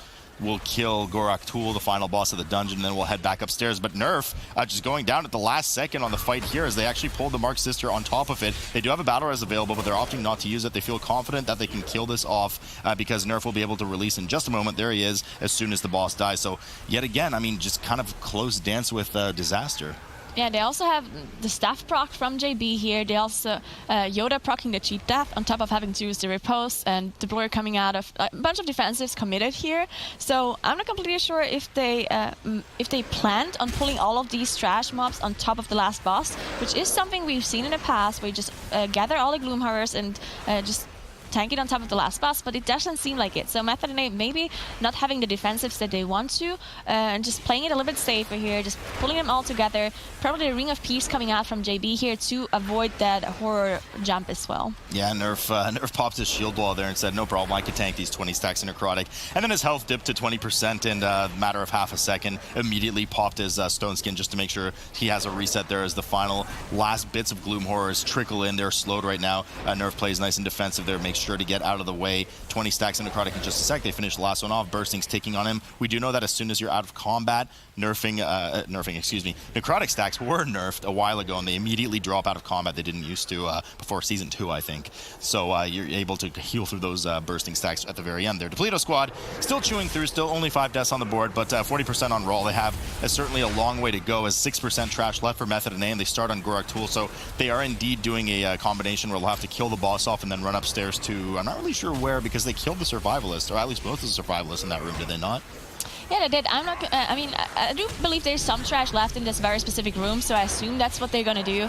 But yeah, one thing I want to note about Depleto squad is that they definitely look a lot worse in this dungeon than they did in Motherlode, right? In Motherlode, they were pretty impressive, and they were really close to Method and A, really. So I was kind of impressed by their performance there, and I wanted to call them out for practicing for the first the first matchup, because in the past we've seen some teams that are, there's 7th or 8th seed, they would not really practice for the first matchup because you were playing the first or the second seed, so Method U, Method NA, and they just said, you know what, we're just gonna practice for the lower bracket. We're not gonna spend any time practicing for Method U or Method NA. So Depleto squad did practice for Motherlode, but maybe that's because they also have to play it later on in a lower bracket dungeon, and maybe they didn't spend too much time practicing Waycrest because maybe they don't have to play it anymore in the lower bracket. That definitely could be something that is causing them to slow down so much here. Maybe they just say, you know what, we're just going to pull slower, steadier, make sure we play a little bit safe. So they still have a chance of winning if Method A does mess up one of those bigger pulls, but otherwise maybe they just didn't put too much practice in it, as they actually have a death here as well. Yeah, I'm not really sure what happened there. I was watching them as you were just saying that they're having a bit of an underperformance in this dungeon. They had the mass stealth. They ran through, and then all of a sudden, Raz just got out of combat and pulled Matron Alma, and everything kind of unraveled a bit there. The rest of the group ran off and ended up using their Shadow Meld. Obviously, the tank, being a dwarf, wasn't able to do this. Aggressive pull here from Depleto squad. Doesn't pull the boss with it, looks like, as Method NA does finish off Gorak Tool and immediately heads upstairs. It does seem actually that they had a few more survivalist / mastiff combos here, and it should be their remaining 6%. Now, we've seen Method NA have disaster in this exact same room before. I'm sure they have it under control this time, though. Yeah, I hope so. This last stretch, of course, that they need to get the 100%. And interesting to see that they actually go back to this strategy. This is something we've seen at the very, very start of the spring season, and then people just went away from the strat and made sure they had the 100% trash without having to go backwards. But Method NA going back, repeating this both teams prepping right out of the gate. Now, we are in a skittish environment, not really that dangerous, of course, as we know. And keep in mind for Fourty K here is all eyes on them a lot of the time against this very difficult match that they have. They have had a swap in roster. You do notice that Kuri is now on their team, I believe, in place of Lofus. Yes, I was going to say Disco, but Disco's right there. Lofus is no longer with 40K, now it's actually Kuri. So hopefully they manage to get some good synergy off the bat here. Both teams wasting no time and starting the trash here in the first boss's room. Now, we do have bursting, so I don't think Zyra, they're really going to get a full room pull here. It looks a bit sketchy on that regard. Yeah, I mean, okay, the story about King's Rest looking at this tournament is definitely the time trial times. Method EU had a 2-minute faster time than any of these teams. In these teams, we're going to be able to look at that. They'll see Method EU had a 2-minute faster time and be like, okay, well, what can we do to actually go 2 minutes faster in this dungeon? So maybe they do some extra practice. We're seeing, I mean, pretty similar pulls from both teams. They're doing 3 packs each with the Bloodlust. It is fortified so that, like you mentioned, they can't do the entire room, and they also have to make sure they manage their bursting stacks as well. So there's a lot to look out for these teams here. Skittish isn't going to be too much of a factor, so don't think that's going to play. But the bursting, definitely, whenever they start killing off these mobs, are going to keep an eye on those bursting stacks and make sure that they don't keep rolling those stacks. Yeah, no, exactly. And there's the nice thing about bursting is it's always, well, I mean, hang on here. 40K already having a bit of a struggle. Igloo going down, and unfortunately, Lizelle following suit. There's no way they're going to be able to maintain the rest of this pull. Rentari goes down, Disco goes down, and it looks like a full team wipe coming here out of 40K. So, you know, I was just about to say bursting's not that dangerous in King's Rest, just because outside of, I would say, this room and Machimba's room, you just don't have high mob density, so bursting doesn't usually get too out of hand, but I suppose I spoke too soon as a full team wipe here for 40K. I did it again, that's my fault. I keep doing it to these teams. The caster curse keeps happening. We talk about something, oh, it shouldn't be an issue, and then they wipe to it, and okay. Abrakeydabra didn't have the problem, didn't curse them. They're moving on to the final pull. They got through that big pull cleanly. Good job, Abrakeydabra. I mean, this team, like we keep mentioning it, they're playing so well. In the one cup they've played this season, they played way better than they played in pretty much any other cup, getting that second place finish. And I mean, that pull is not easy. That large fortified pull, especially with the bursting affix, is not easy. Seeing them being able to pull that off with no problems, looks good from them. It looks good, but, you know, the thing I always worry with Abra, and they kind of did it last week again, you know, Zmog had the issue on Volzith, Volzith indeed, and just, they always somehow choke, but they beat themselves up. They're never beaten by a super fast run by the other team. They always somehow pull ahead and then just mess it up at the end of the dungeon. It's a kind of a coin flip sometimes with the dungeons for them, so as long as they start to maintain that consistency and not have those wipes, I mean, they're going to be one of, if maybe not even the top team. Yeah, and I mean, that, like you mentioned, they literally are their worst enemy. Like you mentioned, they always just are the team that beats themselves. They never let the other teams win. So I wonder if that's something that they're like innately aware of if that's what the problem is, and they maybe try to like, you know, play a little bit more safe, maybe do something a little bit less offensive at the point in the dungeon where they could make those small mistakes. Like for instance, right now this is somewhere where sometimes we'd see teams pull the animated guardians onto the boss, and they're just not doing it. That's definitely a safer play. We've seen the statistics show from all of the polls that we've seen from these teams that you wipe more to the boss when you have the animated guardians. Your tank goes down with those animated guardians on this boss instead of, you know, pulling the animated guardians into the gauntlet, which is, I believe, 100% success rate so far. No, you're absolutely right, and I'm a big fan of pulling the constructs with the gauntlet, rather, especially now that it fixates the tank. And I mean, statistics don't lie. 100% of the time, if the tank goes down, they will die. 38% here on the Golden Serpent right now for Abra. Let's have a little check-in. 22% trash for them. 40 K still working through this trash. They're a bit rattled and shattered by their wipe earlier. They, of course, committed Bloodlust to it, and a fair amount of offensive CDs. Well, I mean, there's not really that many offensive CDs, I believe, present. In this group, you have the Adrenaline Rushes on the Rogue and SEF on the Monk, but still just kind of slowly moving through the rest of the trash. They're at 20% now, and they're only now finishing the last Emissary of Tides as the boss spawns, so they're going to combine it with the boss and try to catch up 85% behind versus Abra. Yeah, I mean, no, it is fortified, right? So the boss still doesn't have that much HP, but still 85% of a boss is a ridiculous amount even in fortified. We're talking that's probably somewhere in the realm of 9 million damage on HP on the boss. That's a lot. Yeah, and that's 1% higher than 84. That's substantial. That is the math. I checked it. Wait, hold on. Yeah, no, I just checked it on my phone. That is in fact the math. We do see Zamon going off to pull those 2 animated guardians into the gauntlet, like we mentioned we like seeing, so just definitely the statistics play from them. It's the safe thing to do. It'll end up getting here by about the time this trash is at half HP, and Zamok will be back to be able to deal with any of the healing or the debuffs on this pull. The problem is that 40K is actually not playing to the statistics, excuse me, right now. They actually pulled the Guardians on top of the boss. We do know this has been particularly disastrous for most teams. They usually have a tank death. And now some teams haven't fully wiped to it, but there's always some kind of disaster that brews. The tank needs too much healing attention. Somebody else dies from the Spit Gold debuff. The tank goes down. There's just too much damage. A lot of issues that can happen. Abrakeydabra already working on the Gauntlet here that moves in a counterclockwise fashion, starting with the back left pack. Of course, we have to chew through 4 different packs. We all know it. We all questionably love it, but we've seen it many times. Constructs here being pulled left and right. Of course, just to review one more time, if you're not familiar this season, these Constructs frontal, the suppressing slam, has actually been changed. It does only target their active target, which hopefully is the tank, and therefore you can point which direction it goes and making it much easier to tank these in a stable manner on top of whatever else you really decide to pull it with. Right, you can see they're kind of doing a little circle around the room as the suppression slams go off. So they kind of have they might have a set order in which they go, like say, well, we're moving this way. So one slam goes off, tank moves to the side, second slam goes off, everyone kind of knows where they need to be moving for the slams. Just a little bit of an extra dance added to the trash, because there's not really that many mechanics they have to deal with in this Gauntlet trash. They can use knockbacks on the channel lightning from one of the mobs. There's a little bit of extra healing from the Axe Barrage from Guard Captain, but there's really not too much going on in this particular trash pull, so you really only have to pay attention to where the tank is facing the mobs. Should be no problem as Induced Regeneration gets interrupted there by Dr. J right now on his Rogue. Abrakeydabra sitting at 31% trash. They'll be probably in the low 40s by the time they're done with this. Zmok committing his 3-minute, if I'm not mistaken, Tranquility channel there on the group just to make sure everyone's nice and healthy through that Axe debuff that you mentioned coming out of one of the captains there on the side. 40K, excuse me, has dealt finally with the boss shield wall coming up in here from Rentari as they get in the room here and aggressively pull as quickly as possible. Problem is, outside of the kill speed of the trash in this Gauntlet, you are limited by a bit of RP. There's time between packs where Shadow of Azul comes up and insults you and makes fun of you and then spawns the next pack. So it takes a bit of time for things to just spawn. So they're definitely a fair bit behind Abra, not to mention, I mean, already 25 seconds just worth of death between the two teams, Zyro. Not to make, like you mentioned, they're 25 seconds behind in deaths, and they're also 1 full trash pack behind in the Gauntlet, which you can't speed through. You can kill like you mentioned, you can kill the trash as quickly as you want, but there's set time in between each trash pack. So Abrakeydabra, just because of how clean they've been so far, they have a massive lead in this dungeon.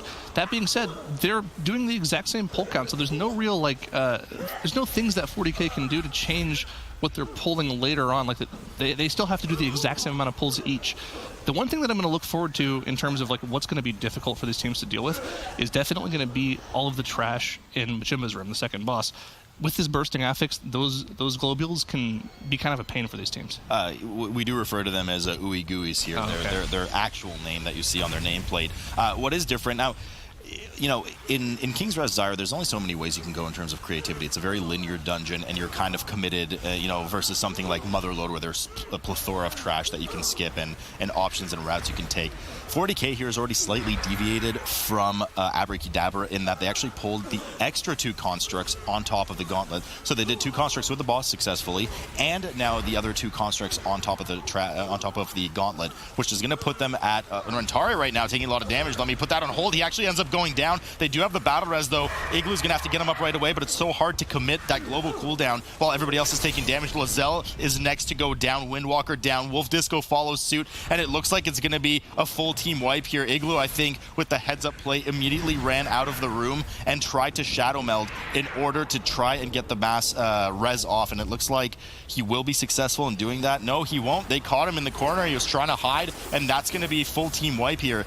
Devastating for 40K. I mean, I was going to say the advantages of this is that it's going to put them slightly higher on trash Zyro, and who knows what they skip later in the bridge. But at this point, the only thing they need is for Abrakeydabra to have a wipe. Well, I remember talking about that being a potential strategy from teams in the next week, and to see them actually pull that out and like almost pull it off is interesting. But the thing to mention, I think what they ended up wiping to, and you can see the fears at the end from those little shadows of Zul. You have to have a way to effectively deal with those if you're going to pull those second guardians, because there is a pack of shadow of Zul, minions of Zul, I believe is what they're called, in between the guardians and where you want to take them to. So you have to have some sort of like cloak or arcane torrent to get rid of them, and they're not playing horde, so they have to have some way of getting rid of those without everyone getting feared, and I think that's what they ended up wiping to. I'm not quite sure. I'd like to see a clip of what they actually ended up wiping to in the end there. But yeah, I mean, that's just a dangerous pull, and like we mentioned before, I mean, that's just another 30 seconds on the board in terms of death timers, and they still have to deal with the second pack in this Gauntlet. They still have 3 more of the Gauntlet packs to deal with. This is actually a bit sketchy, because what happened was with this Bachimba trash, as I'm sure you saw, they actually crowded everything in the corner, did a large pull with the blobs, and then as usual, everybody ran away when the blobs were low, but they didn't manage to actually kill the blobs too quickly.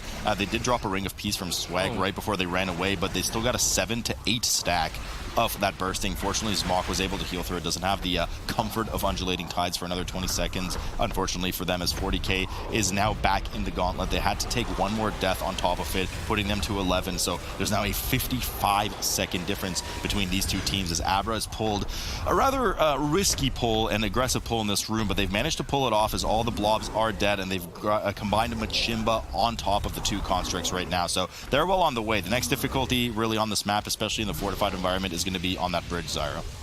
Yep, like you meant. I mean, we keep mentioning the trash, the particular trash in King's Rest, because it's now fortified. You really have to look at the trash over the bosses, and the most difficult trash in this dungeon in terms of actual damage output on the group is going to be the bridge trash, like you mentioned.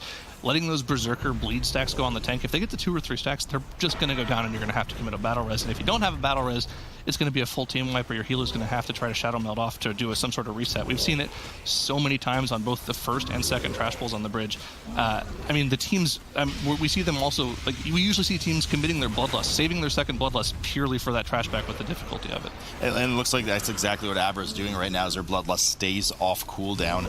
They're going to be combining it with some kind of dangerous pull on the bridge in a moment. We, of course, do know on this King's Rest, or, well, you guys don't know at home, but we know, and we're letting you know that it is a Tides-heavy dungeon. Tides, of course, are the emissaries that prevent all forms of interrupt and crowd control for all the trash around them. So combine a bunch of Tide emissaries on top of things like Berserkers that you're not going to be able to stun to help the tank reset.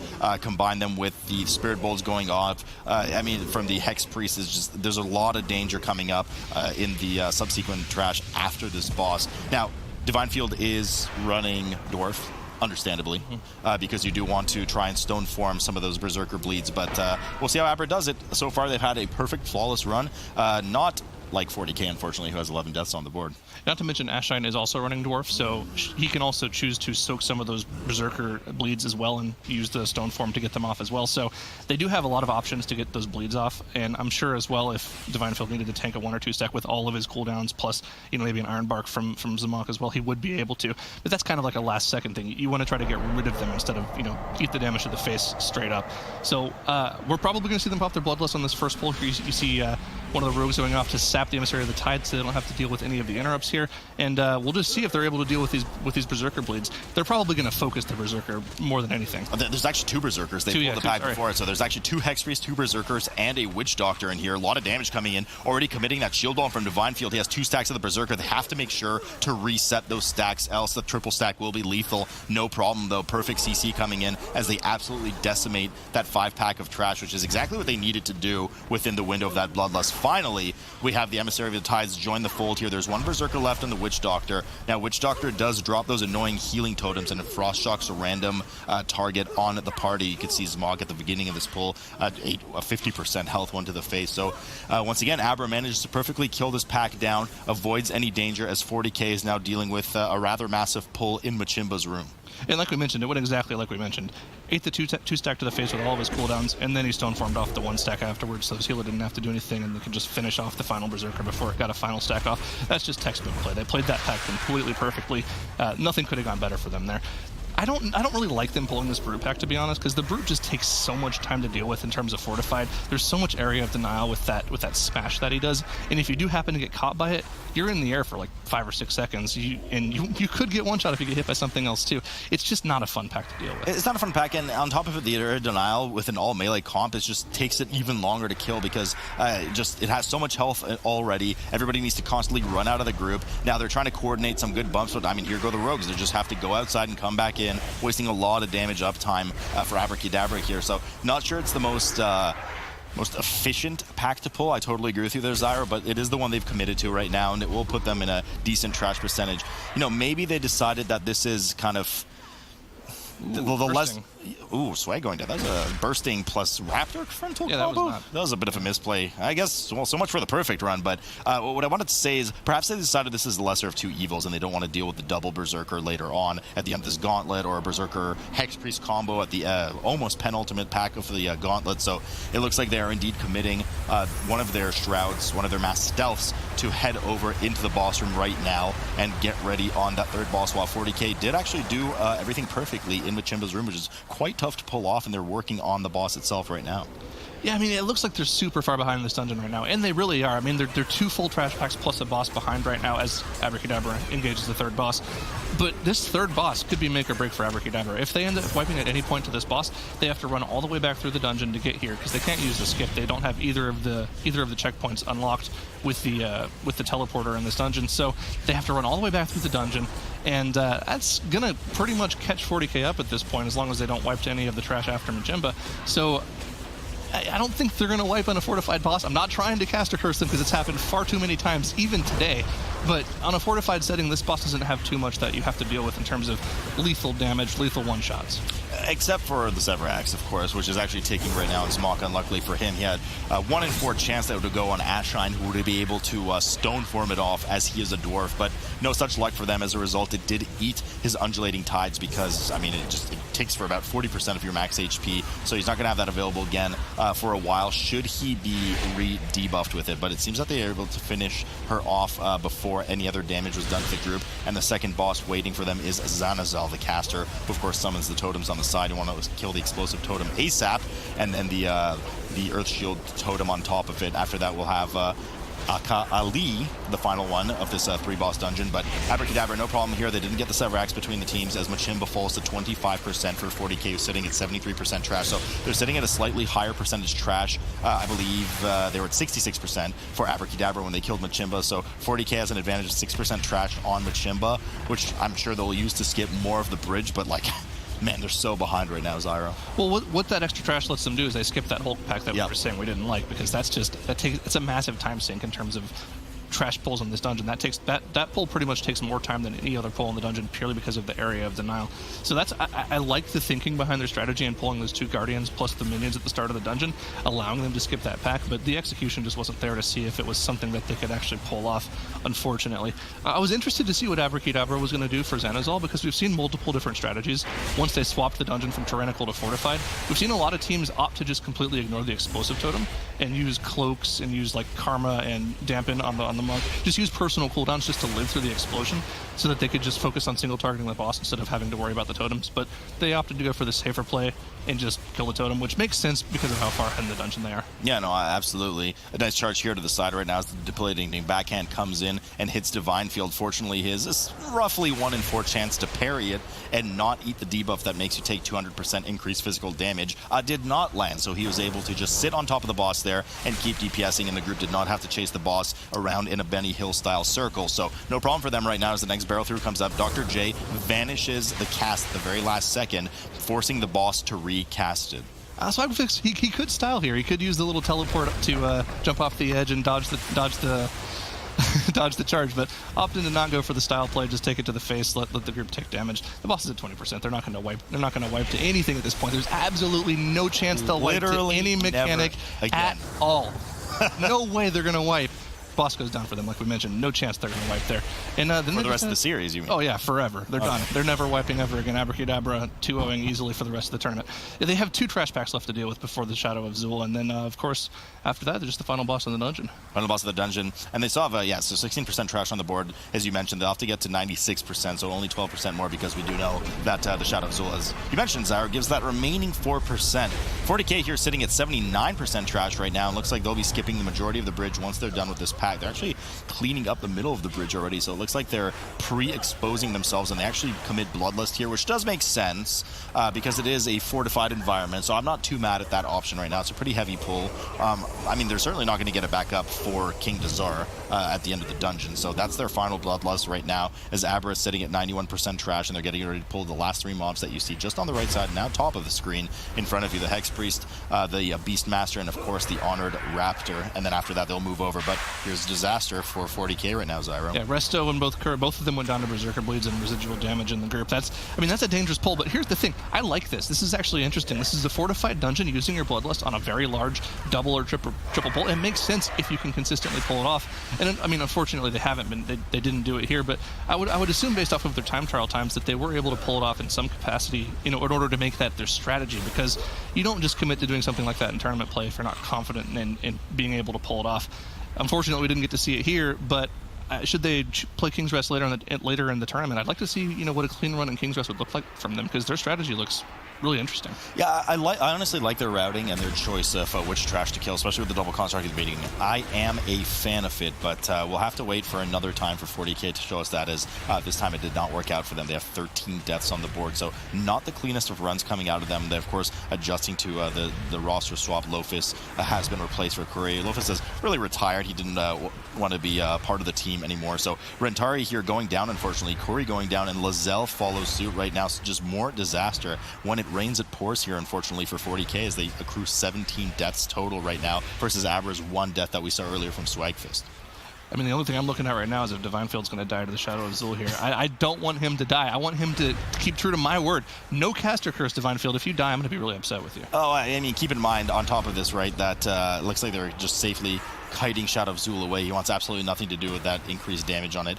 Is it obviously a DPS loss to do this? Of course it is. He's not sitting there damaging it. But you know what? I'll take it over a tank death any day of the week, because then he'll turn around and just one-shot somebody. So he puts the puddle down right beside them as he kites away. The mini-boss, should be falling here in a moment. But, well, Divine Field will live this time. Elstrat won't be here to forget to heal him at the very end like he did in the previous season. But he does still have the dot on him, and Zmok is having a little eat, but that dot won't finish him off. It's fine. I mean, you can see the healing from Zmok over there. He had all of the hots, plus he had a 2-stack of the concentrated flame healer, the essence heal. That's committing a lot of healing to your tank there, just to make sure they can run down without having to do anything other than just run. Like, no casting of heals into the tank. That's interesting efficiency. I mean, he won't have the 2 concentrated flame stacks up for the boss to do damage, because they do have a 30-second cooldown. But, I mean, I kind of like it. That's interesting to see. Like, if you put all of those hots on your tank, it can heal the rest of that Shadow Barrage debuff, and you don't have to worry about him anymore. You can just move on. Yeah, no, he's totally fine. And not just that, but Divine Field had a fairly thick IP, or Ignore Pain, absorb on himself as well, so it wasn't really a problem. And I'm sure he's changed his edict to be a magic absorb before the boss rather than a physical. So they were all covered there. Excellent play by Abrakeydabra. Now, of course, they are actually at 100% trash.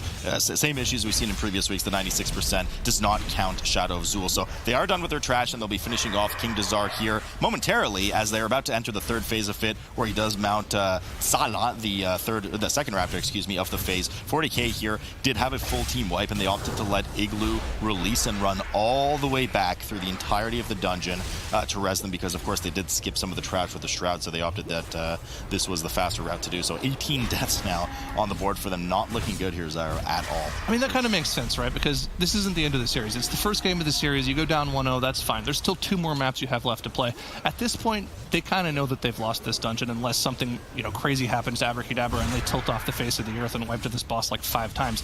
That's just not going to happen. It won't happen. I promise you. I promise you that will not happen. That makes sense, though, because 40K, at this point, you kind of want to, relax, talk it over with each other, say, okay, what can we do differently? What mindset do we need to be in going into the next dungeon so we can perform better, not have the same mistakes we made in this dungeon? I kind of like that. They just kind of sit there, let their healer run back instead of, everyone having to run back at the same time and talk while moving. It's kind of a pain to do. Oh, I agree. It's about time those lazy healers did something for us, Zyro, right?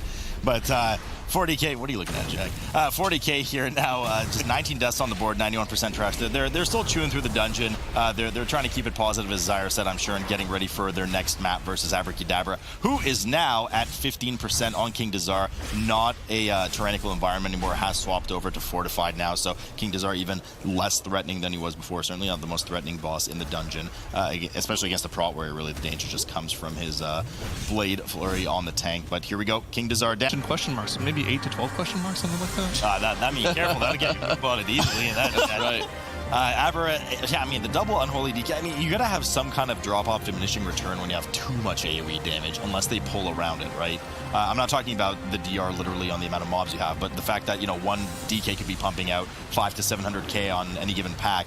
I'm not sure if it strips away from the other DK. Depends how long the mobs live, but we'll see here in just a moment as Abrakeydabra does a fairly aggressive pull right off the bat. Peacekeeper starts storming in. Bloodlust already popped here for the side of 40k, but Wolf Disco, their Frost DK actually goes down right away. We do know Frost DKs can pump. I know from my man Tegu, or respect Tegu, on live right now, does immense amounts of damage, but he's not going to be able to showcase that because he's on the floor already. Well, also, I'm pretty sure, if I'm not mistaken, a lot of Frost DK's damage comes from Breathless Andragosa, and that's a channeled ability, so if you die while it's up, you don't have that up for another 2 minutes, and that's a lot of your damage gone, and it looks like he died while he had it up, so his damage is going to be pretty much, he'll be below the tanks for this pull. Welcome to Motherlode with Raging, Twitch. I mean, we know it. There's so much residual damage. We just saw this dungeon in a previous series. So much residual damage on the group, not just on the tank, but you have Inhale Vapor charges going off, just to remind you. You have the Mech Jockey hitting random people in the group as well. You have the Ice Spritzer going on random casts. You have the Peacekeeper putting zones down that you might get caught in if you're not paying attention. So anything can give you at any moment, especially if they're sub 30% in this Raging environment, doing 100% increased damage. And it looks like Wolf Disco kind of got the brunt of it early on. We do see kind of the prowess of the Unholy DKs coming in on the side of Abra, though, as they hit 21% trash. Yeah, if there was any question about whether or not the Unholy DKs would be kind of diminishing returns, because they do both take advantage of that massive AoE funnel, exponential AoE. I mean, I kind of feel like they'll both take the same advantage of it, and instead of both doing a million DPS, they'll probably end up both doing like 700k. If we're talking about percentage-wise, they'll end up doing probably 70% of the full output an Unholy DK can do. But that being said, if it's played properly, if you pull around the Unholy DKs, it probably should end up being more damage just for the AoE pulls.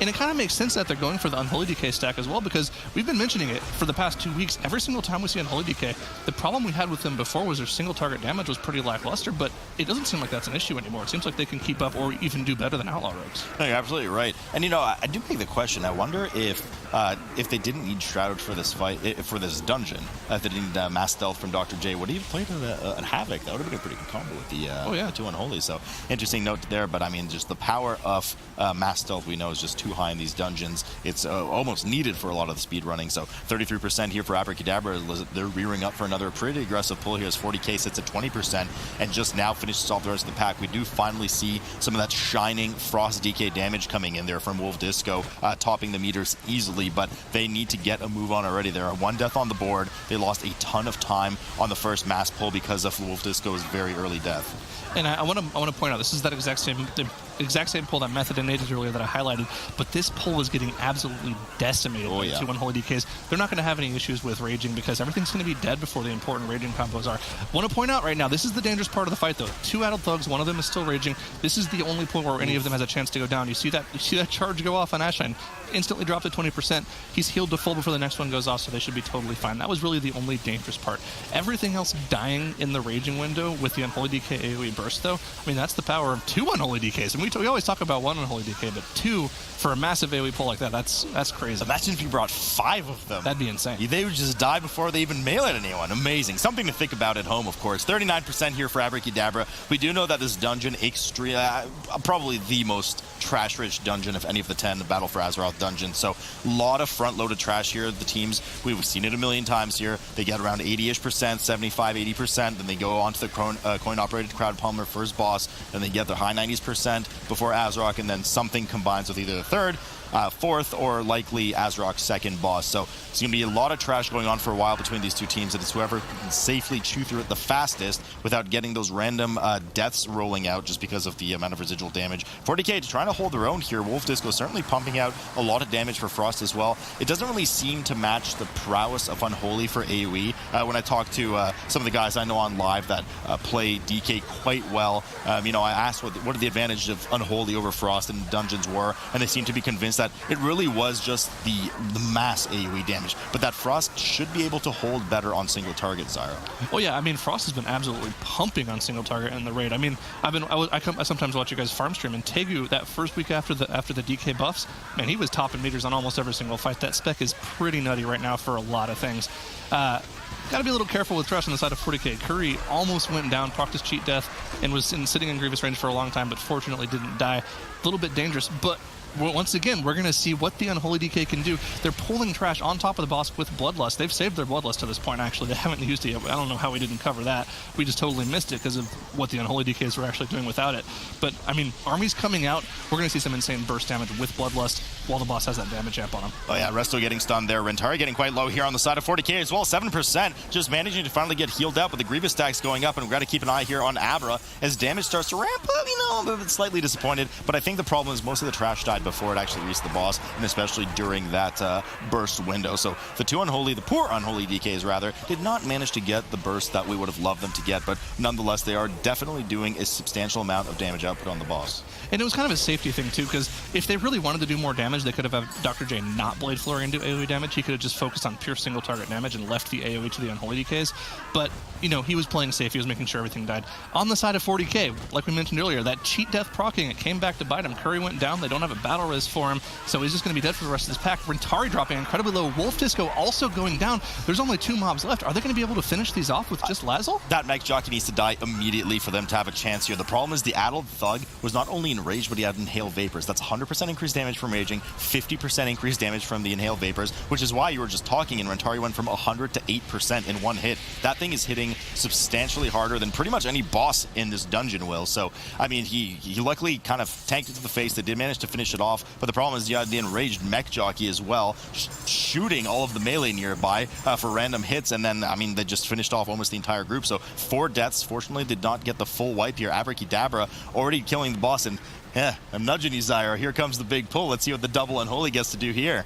Yeah, this is the big pull, and I want to mention they skipped the Void Emissary. They did not pull the Void Emissary at all, so they don't have to worry about that. All they have to manage is their AoE CC on these rock throws here from the Earthshapers. And, I mean, with 2 Unholy DKs, I can't imagine this is going to be difficult. It's just going to instantly melt. I mean, look at the damage here. Everything is just going to... I mean, that's beautiful. Everything just died. I mean, you don't even have to worry about tank survivability at this point. I always talk about the rock lances here and the raging, and it's so scary, and look at Divine Field's health and be careful and watch out. He didn't even use shield wall there. They died so fast that they only started casting 1 round of rock lances, which was interrupted, and then they got killed. Those Unholy DKs absolutely just chewed through that like warm butter. Frost DK on the other side for 40K, still holding their own here as much as they can, but they just cannot match the damage output of Unholy, and not just that, but a full team wipe coming in here for 40K right now as Wolf went down first, and then the residual damage finished off everybody after Rentari just fell over as well. So Lizelle trying to run off right now and salvage a bit of the pull here, but 8 deaths on the board for them, soon to be 9 or 10 likely as Igloo runs back. Lizelle's trying to keep the pull alive so that everybody else can join, but the problem is everybody's max health here. Looks like they're just cutting their losses. Lizelle pops his Shadow Meld, Resto's back, and looks like they're just going to get a Master Res and try to keep going. Abra here, still 0 deaths, 71% trash. Zyra, they're a fair bit lower trash than usually we see teams at this point in the map, though. And normally this is what we see them at when they pull the first boss, but because they committed to doing that Bloodlust with trash on the first boss, it looks like they have this kind of perfectly crafted to where their second Bloodlust should come up by the time they get to Mogul Razdunk later in the dungeon. So this is kind of another new spin on what we see in terms of trash pulls. It really wouldn't surprise me, actually, to see them pull the mini boss on top of Azerok here just because they're running double Unholy DK. I would love to see the massive AoE damage there. Unfortunately, on the side of 40K, it looked like what happened to them is they had a hail of fletchettes just fully channel on the entire group with the poison debuff, and just everyone died because of it. But I mean, those are the kind of things that having multiple rogues in the dungeon is good for. They're Swiss Army knives. They can deal with everything if you really need them to. Swag, unfortunately, getting clipped in one of the bombs here from the sappers that, of course, do self-destruct essentially when they get low HP. Now, we'd have 4 extractors pulled here. I can't remember the last time we saw an extractor at the MDI. I don't even know if we saw one last season, but since pretty much nobody knows what they do, we'll fill you in. They do have a drill frontal, which is quite damaging, which is why you saw Dr. J proc his cheat death early on amongst the midst of everything. So extractors quite painful in their frontal. And another reason there is the power through right now. Another reason you want to avoid these is because once they die, they actually spawn a second ad. The controller, essentially, of the extractor pops out, and you'll have to deal with that as well. I guess that is, of course, on purpose for Abrakeydabra. We do see that the 4 of them, just the machines themselves, gave 13% trash. They decided to Typhoon them away and then immediately Shadow Meld to drop any threat from the rider. So clever play here by Abrakeydabra. Certainly innovation, I suppose, at its best, whether or not it's more efficient. We don't typically see this from teams in Motherlode. Abrakeydabra getting ready, loading up their trinket. They actually pre-Arcana there, if I'm not mistaken, Zyro, and 94% trash for them. Yeah, I don't think Shroud gets buffed by Arcana, so I'm not sure what that play is. But I really hope, yeah, okay. I think what we're going to see is exactly what I mentioned. Come on, pull it to the boss. Pull it, yeah, keep going. Don't be shy. Come on, Divine, do it. I want to see it. There we go, nice. AoE pull into the boss, like we mentioned. We're going to see massive damage coming from the Unholy DK. They actually did so much damage to the screen froze. I don't think Jay's trinket is up anymore. It's a 30-second trinket. Yeah, that was long to set that up. That was a sketchy call. The amount of time that Divine Field spent grabbing the trash and then slowly backpedaling it to Azerok should have been prime time for Dr. J to channel his trinket. So that was a bit of a misplay there, but nonetheless, here go. It doesn't matter. You have the 2 Unholy DKs anyway. That's true. They're going to kill everything anyways. So Dr. J, I mean, maybe that was just kind of him. Maybe that was a practice thing. Maybe normally it doesn't take that long. That was kind of weird, though. It's a small thing in the grand scheme of things, but it's just kind of funny to see. Swag actually goes down to the debuff. Unfortunately, they do have a battle res for him, and they have another one available should they need it here. But everyone's looking pretty safe as long as Ashan gets healed above that 90% margin. But there's grievous stacks everywhere right now. They're kind of in danger. They're kind of in danger right now. Swag goes down to 2%. Dr. J goes down. He doesn't have the cheat death from earlier. Swag immediately death packs, tries to heal himself up. Ashan taking a huge amount of damage too. They do have one battle res. Immediately Zmok tries to get J up. He does have the res pending, but all of these mobs are enraged, plus grievous stacks ticking around on the group. Zmok props undulating tides. It consumes through the entirety of that absorb as well. There's Earth Ragers running around, and there's enraged trash on top of it. So that was really scary there for a bit. They had to burn both of their battle reses. Swag taking another bleed to the face. It looks like they finally managed to stabilize right now, Zyra, but that was on the brink of wipe. I mean, that could have been Jay not having his trinket for the extra AoE damage to make sure all the trash was dealt with. So it said it was a small thing, but it might not have been a small thing at all. Taskmaster is still alive and raging, providing extra tank damage here. And these Earth Ragers spawned while the trash was still alive, so they still have yet to deal with these two new Earth Ragers, and they're probably going to get a third set of them too. Hopefully they're not going to want to deal with them and just single target the boss down, but there's the Arcana trinket again, and they'll actually have something to hit for all 30 seconds this time. That's good. But I mean, that was not clean at all from them, but the fact that they didn't wipe it's still impressive, right? Being able to, commit to a pull like that and not have a full wipe when so many things go wrong is still pretty impressive. And also on top of it, Zmok only now procced his staff, the new Ashara staff. It's of course better than the old Ashara staff, but a lot of damage coming in from that staff. Well, a lot of supposed to be damage coming in from that staff, but it procced after all of the trash was already dead. So, you know, I'm not even sure if that was on purpose. I think you're just spamming mana desperately trying to save everyone. So they probably even intended that staff for later in the dungeon. Nonetheless, that will not be available for about 9.5 minutes now. Azarok here, 3% on the board. They have finished off their trash. They pulled one of the little squirmy wormies on the side and cleaved it on top of the boss. There they are. They're done with their trash. They're just going to go straight to Rix of Flux Flame, followed by Mogul Razdunk in order to try and finish this series off 2-0. As 40K has dealt with the coin-operated Crowd Pummeler. They're sitting now at 9 deaths, so an extra death on the board since we last visited their screen on the side there, and are only 65% trash, so even lower trash than Abra was at this point in the dungeon, and we typically don't see this from teams, so I guess they're also going to pull the drills. We'll see. I think the extractor, it must be new tech or something that people just figured out this week, because we've always known that they give a lot of trash count, but normally people wouldn't want to commit to pulling them because you had to save, well, in previous seasons you had to save your Shadow Meld for reaping, especially after Azarok, whereas nowadays you can save your Shadow Meld for after Azarok when you're running to Rixa. So maybe the timing works out this season where it didn't last season, because you do, like we mentioned, you have to Shadow Meld off the drillers. They're not something you want to deal with. The extractors are what gives the mob count. So it must be some new tech that was literally just figured out this week, because that's brand new from anything that we've seen before in Motherlode. Brand new indeed here. And we have Rixa now at 98% from Abra. Should be pretty clear sailing for them. They don't have to deal with any dangerous trash. Both of these, well, at least one affix is purely trash only, so raging is completely out of the equation here for Abra. They've already dealt with 100%. They're in a fortified environment, so the bosses are even easier, so Abra should be primed to take this map. Now, there's a bit of time left. Caster Curse, ha ha ha, but it's not gonna happen, Zyra. No, there's no way. No chance. No, there's actually no chance at this point they're gonna lose the dungeon. 40K sitting at 10 deaths now, so they've gotten another death on top of it. 72% trash for them. And I don't think they've actually pulled any of the drills on the side. Wolf Disco going down one more time for good measure. 11 deaths on the board for them. They're going to look to res them as they finish off the rest of this trash. They do actually have one extractor on the side there that I saw. And Wolf indeed did release and is now running back on top of the pack from coin-operated Crowd Pummeler's Zoom, because that's where they got the checkpoint on the recent boss kill.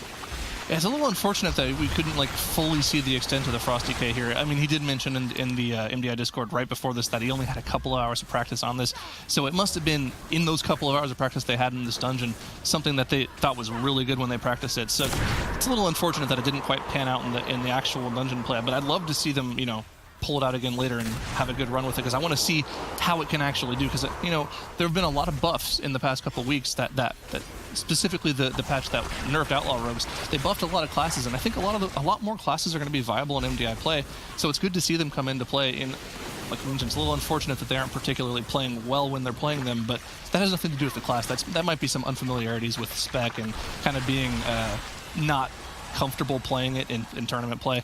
It's just a little unfortunate. I mean, when you practice 4,983 dungeons with nothing but rogues, and then all of a sudden the meta starts to open up in different ways and have the possibility for new classes to come in, it's hard for these players that are so accustomed to rogue, let's say throw a Windwalker and Unholy DK in there as well, to all of a sudden flip things on their head unless they play these classes on live. I don't really think Disco is very familiar with those classes on live. I used to raid with him. I know he likes his range classes. He's more of a Warlock player, plays Shadow Priest sometimes, so for him to just kind of out of nowhere pick up Frost DK, knowing how strong that class can be, but not being able to just master it within those 2 hours, certainly speaks to some of the issues he's been having this dungeon. But rest assured, Zyra, I mean, I do agree with you. They are very strong right now on live. It's a well-known fact, or hopefully becomes a well-known fact. Well, and it kind of makes sense, because going from a range player to a melee player is a completely different experience. As a range player, you have so much more time to react to mechanics, whereas when you swap to melee, you have to have a lot better reaction time, and you have to understand your positioning a lot better as a melee player. And playing Outlaw Rogue is kind of cheating, honestly, because you have the extra melee range, which makes it so you have a little bit extra time to react to stuff. And on top of that, you're kind of immortal with cheat death and leech and a whole bunch of extra mechanics that give you more survivability. So going from a range to an Outlaw Rogue is not that big of a leap, but going from Outlaw Rogue to other melee, there's a lot more that you have to deal with in the dungeons. Yeah, a bit curious as well. I kind of just peeked some messages here as well, and looking at the builds. One of the mainstays of Frost DK is that Breath of Cinder Ghost of damage, which he's not spec'd into. He has Ice Cap. I'm not really sure why. I mean, mean, granted, I'm not a master Frost DK. Tanking is my domain. That's where I like to spill my guts out on and have info on. But, you know, correct me if I'm wrong. I would assume Breath of Cinderghost is what you want to play in these dungeons. That's at least what I see the Frost DKs on live playing. Could be a different environment there. Could be a bit mishandled. But nonetheless, certainly the prowess of Frost DK unfortunately did not come out for 40K here. But even beyond that, Zyro, I mean, just 40K entirely, like, we can't place blame on Wolf right now by any means. Oh, no. They're just having struggles in these past 2 dungeons that it was not really like akin to the midway through the season and the spring season, so they really haven't found their stride yet so far. I mean, yeah, the wipes, like you mentioned, the wipes that they've had so far have had nothing to do with the classes they play. It's just fundamentals in the dungeon, understanding how they're dealing with the pulse. They let a full hail of Fledgeheads get off without a stun. That could have just been like an assignment that was missed. That's something that's not going to be different based off of the class you play. Because, I mean, typically speaking, when you have buttons that do the same thing on class to class, like, for instance, on Rogue, your gouge should be the same button as, like, your stun on a DK. Hopefully it would be. That would make the most sense to me. But it shouldn't be an issue in terms of, like, what button you hit to deal with a certain mechanic. It's just an uncomfortability with how they're running the dungeon. Maybe their strategy wasn't completely panned out. It's just kind of unfortunate to see. But maybe it was, you know, it could have also been that they're just not that well practiced in this dungeon this week with these affixes. You never know. I mean, this dungeon's nasty with raging. Yeah. The thing is, this dungeon's nasty with everything, unless you throw, like, volcanic and, I don't know, skittish or something in there, which is not going to happen because we love to see the players suffer. I mean, because we like to give them a challenge, of course. But Mogul Raznuk here at 7% on the board right now for Abra. They're about to finish off the dungeon. Only 3 deaths on the board. A bit of sloppy. Well, I wouldn't really say sloppiness. It just seemed like a very dangerous pull, but they do manage